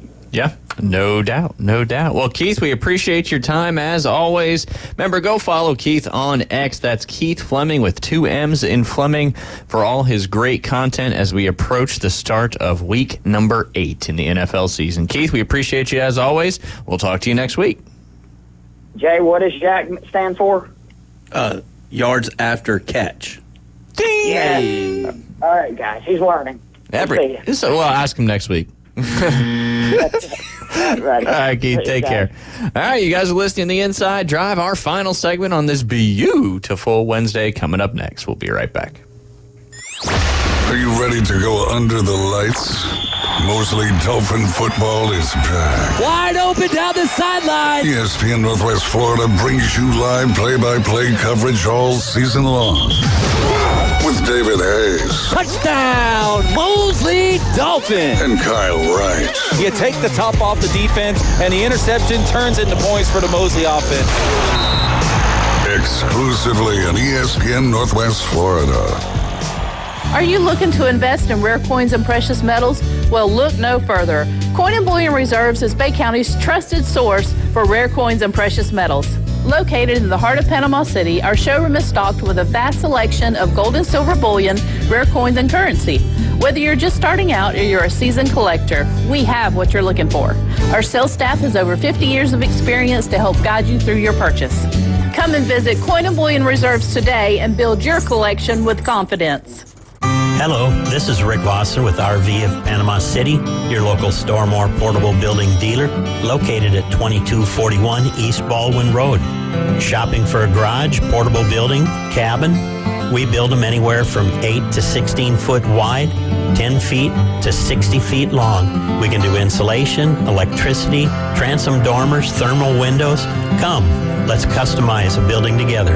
Rick Vossen, Stormore Portable Building Dealer, Panama City. So this new dose is, nope, that's not it. The price is nowhere to be found. Mr. Green? Hi, it's all good. We've got this. This is not just help from a Walgreens pharmacist. Oh, new prescriptions. Cool. Let me check to see if these are the lowest cost options covered by your Medicare plan. Oh, that's great. Thank you. This is someone supporting you every step of the way. Chat with a pharmacist today to find help saving. This is the human kind of help. Walgreens. Auburn basketball returns November 6th. Hardwell to the basket with authority. Unbelievable. Bruce Pearl and the reigning SEC tournament champions are ready to take on the most challenging schedule in school history. Right wing three, Denver. Yes! Big three. Tonight. Turn, shoot, good. Catch all the action on your home for Auburn basketball. ESPN Northwest Florida. War Eagle. Coming in hot. So hot. It'll be a hot one. Really hot. Goddamn. The Inside Drive with Ryan Mulvey. Live from the Bill Kramer Chevrolet Buick GMC and Kramer Marine Outdoor Studios on ESPN Northwest Florida. Chicken, chicken. Chicken, chicken, chicken. And welcome back. You're listening to the Inside Drive live here on ESPN Northwest Florida. Chicken head. Little chicken head. Little bipolar show today. Yes, sir. We had some highs, we had some lows. Right. And here we are in the final segment. Yeah. Just keep it right in the middle. Right And we're down still the... bros. And we're still bros. That's it. Absolutely. Yeah. Yeah. Coming up tomorrow. Let's dance. Let's dance. Get on the floor and let... If I just say we're just going to dance all the time. It's a dance party. I like it. Hey, that was one of the ideas I always thought for like morale at any place that I worked. Yeah. I was trying to like, it's 10 a.m. every morning. Everybody just breaks out and dance. Right. For 2 minutes. Absolutely. Regardless if there's customers in front of you or not. Yeah. I guarantee that would be a morale booster. It would. It would, except for if there was elderly people and... Yeah, where is your manager right now? Yeah, or elderly people in general in your workforce. Yeah. In the golf business, you got a lot of retirees, There you go. your starters, marshals, and all that. But hey, you're out there on the course doing a Ranger loop. 10 o'clock hits, you're breaking it down. Don't break a hip. That's it. Hey, dance within your limits. If you're the person who's in the whatever you call the ball retriever or whatever, the you picker, gotta get out. You gotta get out and start dancing. Dance away from those golf balls. Yeah. That's it. That's all you got to do. 2 minutes. Oh man, you're gonna catch one on the noggin, I believe. People are going to shoot for you. That's for sure. That's just kind of how it works. Real quick on the volleyball side of things, North Bay Haven did what we all thought they would do yesterday in the regional quarterfinals of the 3A Region 1 part of the bracket. They beat Baldwin 3-0. They will face Bowles as Bowles beat Wolfson 3-1. That's coming up on the 26th, which I believe is Saturday. That'll be 7 p.m. at North Bay Haven. North Bay Haven at Bowles in the regional semifinal with a trip to the regional final on the line. They will await the winner of the Pensacola Catholic and Florida State University High School matchup, as well as the Fernanda Beach team lost to Pensacola Catholic in that one. And then, of course, tonight, we got some more Mosley meaningful action. Mosley's hosting Ponte Vedra in the 5A regional quarterfinal in the Region 1 part of the bracket. That is at Mosley, even though they are the 5th seed going up against the 4th seed Ponte Vedra, because Mosley won their district championship. That's 7 p.m. coming up tonight. Go out and support those Lady Dolphins. The winner of that game will take on the winner of Childs and Choctawhatchee. That's number 1 and the number 8 seed. Jay, some volleyball action there. You getting your golf lineup going for next week? Is that what you're working on right now? Mm-hmm. Yeah, you could have done that for the last 40 minutes, but... Yeah. Oh, well, we were busy. Yeah, that's true. You guys had stuff going on. Yeah. It's okay. All right, you got my attention for the next 13 minutes. Wow. I feel honored. That's we more only than I need get it for 10. I know. We're approaching the end of the show today. World Series gets started in a couple nights, right?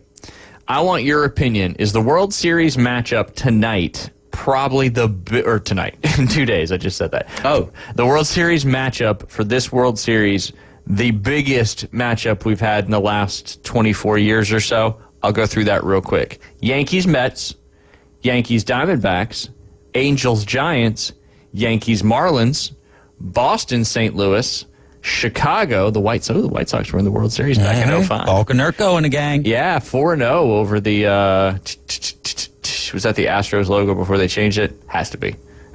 I believe it was the Astros. Okay, yeah, then it's just their logos changed.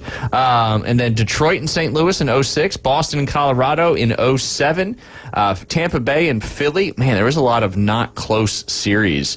You had a 4-0, a 4-0, a 4-1, a 4-0, a 4-1, and then Philly beat the Yankees in 09. Then you had the Rangers and the Giants, the Rangers and the Cardinals, the Tigers and the Giants, the Red Sox and the Cardinals, the Royals and the Giants, the Royals and the Mets, the Guardians, or I guess at that time it was the Indians and the Cubs, the Astros and the Dodgers. I know that was a big one. The Red Sox and the Dodgers, the Astros and the Nats, the Tampa Bay Rays and the Dodgers, the Houston Astros and the Braves. We know that one. And then the Houston Astros and the Phillies. And then last year we had the Rangers and the Diamondbacks. This year, of course, who do we have? Dodgers and Yankees. That is correct. Yeah. Ding, ding, ding, ding. So fair to say that the Dodgers-Yankees World Series matchup, one of the bigger in the last quarter century or so? Yeah, I mean, if you're into the big market, we kind of knew they were going to be there kind of situation. But Still going to win those games. I always like those wild card. I was rooting for the Guardians. I don't know about you guys, but I was rooting for Cleveland. But, yeah, I mean, big game. And, two of the biggest cities in America going at it. Hey, why not? Yeah. Go Dodgers. Probably, yeah, there you go. Probably more eyes on this one than internationally, especially. Yeah. But the ratings are certainly probably going to be really high. But, hey, it gets started this Friday, Saturday, off Sunday. Then they go Monday, Tuesday, off Wednesday, and then depends on what happens there. Who you rooting for? I don't know. You 50-50. Can I just not? Can I just watch the game? All right, so let's say that you're not rooting for someone. Who do you think will win? Because I'm not rooting for either team, but yeah, that's how I am. I think that I hate them both. The Dodgers lineup is just, I think, better. Now, Yankees pitching, the bullpen hasn't been that great, but I think Garrett Cole's getting a start in Game 1, and if he can give him a long Game 1 outing and go through that 1 through 7 on the Dodgers is tough. I mean, Yankees is tough too, but I think the Dodgers get this one done. Yeah. I'd like to see it go as long as it possibly can, and love to see it, because Dodgers, it's in Los Angeles, Game 1 and 2, right? I believe so, yeah. So Game 7 would be in Los Angeles. It's the ultimate story of, can you buy a World Series? And if the Dodgers win, you can buy. Well, the Yankees are right up there. I think they have the second and third highest payrolls in Major League Baseball. Okay. Yeah. So I guess there's a. But then, like last year, Rangers were big spenders, but the Diamondbacks weren't. Yeah. Then the Phillies were big spenders. A couple of years ago, who was it that they played again? I just said it, but I did a bunch of them. The Astros. Yeah, Stros. So yeah, I mean, I don't know. It's tough. Yeah. But we see these wild card teams make good deep runs in the postseason. But when they run up against those big money rosters, it's tough. It's the nature of the beast. That's it. That's right. That's it. No salary cap, right? In baseball, you just get the luxury tax you got to pay. Yeah. So hey, you can spend really as much as you want if you're willing to spend a little more on that luxury. It's like playing Monopoly. Yeah. You got all that money. You're like, oh, I'm feeling good about all this money. I got all these properties. And then you land on luxury tax, 10% or $150, something like that. A lot of times, $150 probably better. I play with like 7 dice so that I can pass go every time. Ooh. I think you can play another game with 6 dice. Yahtzee. Yeah, look at you. Hey. Right off the jump. I just like playing Yahtzee. Yeah. Oh, it's fun. Yeah. You never played Yahtzee? Mm-mm. Man, I just remember the red cup. That's you knew it had 6 dice involved. That's it. That's all I know. I think it was more of that. It was just multiple dice. Right. Yeah. You played a lot of that on your phone, didn't you? Farkle. You remember Farkle? I remember the name. Yeah, it was basically Yahtzee. Okay. You were trying to complete all the things, and you played against somebody else. Yeah. Kind of like Words with Friends, but Farkle. I don't know why they called it Farkle. And I don't think that would be a game we could play on the air because I think we could say Yahtzee and never, I don't think we're going to mix that one up. But Farkle, we might get a little sparkle in the eye sometime. Yeah, that's right. That's right. Well, I think I talked too much, Jay. I don't know if I'm going to give you enough time to pick, but we're going to go Atlantic, Central, Southeast. That'll get you caught up with us. The Atlantic Division in NBA, the Celtics are minus 159, the Knicks plus 325, and the Sixers plus 700. So far, David took the Celtics. I took the Knicks. Who do you want to take? You can take the same team too. You don't have to. You don't have to take a team that hasn't been picked. Smart bet here would be, I think, the Boston Celtics. Yeah, 100%, no doubt. That would definitely be smart. All right, next in the Central Division, I'll tell you what the odds are if I can get to it somewhat quickly. Central Division in the Eastern Conference. If they put it in alphabetical order, it would make my life a lot easier. All right, the Bucks are plus 140, the Cavs plus 195, the Pacers plus 310. He's got the Pacers. I've got the Cavs. Who would you like to take? Let's go Cavaliers. Neither one of us took the favorite there. The Milwaukee Bucks were hanging out there for you to pick. Oh, if that's the case, I'll take the Bucks. Talked you right into that one. Yeah, you sure did. And not like the Pirates, but the Stag. The Antlers. All right, Southeast Division. I know the Heat and the Hawks are in the top three favorite, and I believe the Orlando Magic are favored to win that division. We left that Magic open for you. David took the Heat. I took the Hawks. You want to take the Magic? I will take the Magic. It's magic. You may, depending on where you go these next three, you may get some points in this one. We shall see. All right, next we're going to the Western Conference. David and I have not picked this yet. So in the Pacific Division, the Suns are the favorite at plus 160. The Kings are a close second. The Warriors are plus 425, and the Lakers are plus 450. So really the first time we've had four teams kind of separate themselves odds-wise anyway. Jay will let you pick first. I like that big yeller thing up there in the sky. I'm going to go with the Phoenix Suns. All right, the old Phoenix Suns. Big yeller. David? Read those odds to me one more time. Suns, Kings, Warriors, Lakers in that order. Plus 160, 260, 425, 450. Warriors broke up the nucleus with losing Klay Thompson. Give me the Warriors. I like it. That's who I was going to pick, but I'm going to pick a different one just because. You going with Prince James? No. I'm going to go with Sabonis in the Sacramento Kings. Nice. That's where I was originally going to go. So we just basically traded picks. That's it. The Kings. Magic. Well, that's in the other division. But all right, Northwest Division. Let me get you some odds. David gets to pick first in this one. How we doing? Sitting on go. We got 2 minutes and a few seconds. Perfect time. Yes, sir. OKC minus 155. Minnesota Timberwolves plus 320. The Nuggets plus 375. OKC does it again. I'm going to also pick OKC in that one. I just feel stupid not to pick OKC in that one. Jay? And Minnesota can give them a run for their money. They could. Yeah. We'll be going over these things mid-June? We'll go over them next week. A little before June, I think. But yeah, before June. Let's go with the Denver Nuggets. The Nugs. I like it. That'll be 2025, Jay. Oh, boy, don't tell me again. That'll be 2025, Jay. Oh, boy, don't tell him again. Don't tell me that. Look at him dance with that year. All right, what's the last one? The last one is the Southwest Division. 1 minute and 48 seconds. All right, perfect. Dallas Mavs plus 140, Memphis Grizzlies plus 260, Pelicans plus 400, Rockets plus 700. If you do not take Memphis, Jay, I'm going to be so disappointed. I mean, it is the capital of Tennessee. That's right. I am going to take on a limb here, just randomly. I'm going to take the Spurs in this division. Oh, yep. Wemby, year 2 is the year for him. Jay, back to you. Let's go. Oh, Wemby, San Antonio. All right. Why don't we just give this one to David? I'm going to take Memphis. I'm actually going to take Memphis. Yeah. I think Ja Morant and them stay healthy this year. I don't know if Dallas is going to be as good as what they've been in the past. Agree. But Luka's still Luka. He's still Luka, but you need some help. Just a little bit. And speaking of that, go check out Panama City Comedy, 7 p.m. Mosey's tonight. You can see Sam Miller. He was in studio with us, having a great time. Looking forward to that show. Looking forward to Friday's show as well. We will not be on the air tomorrow. He's got football. I've got a little something I've got to do in the morning, so we're just going to let National run tomorrow, and we'll be back with you guys on Friday. Afternoon Underdogs coming up at 4 p.m. We'll see y'all on Friday.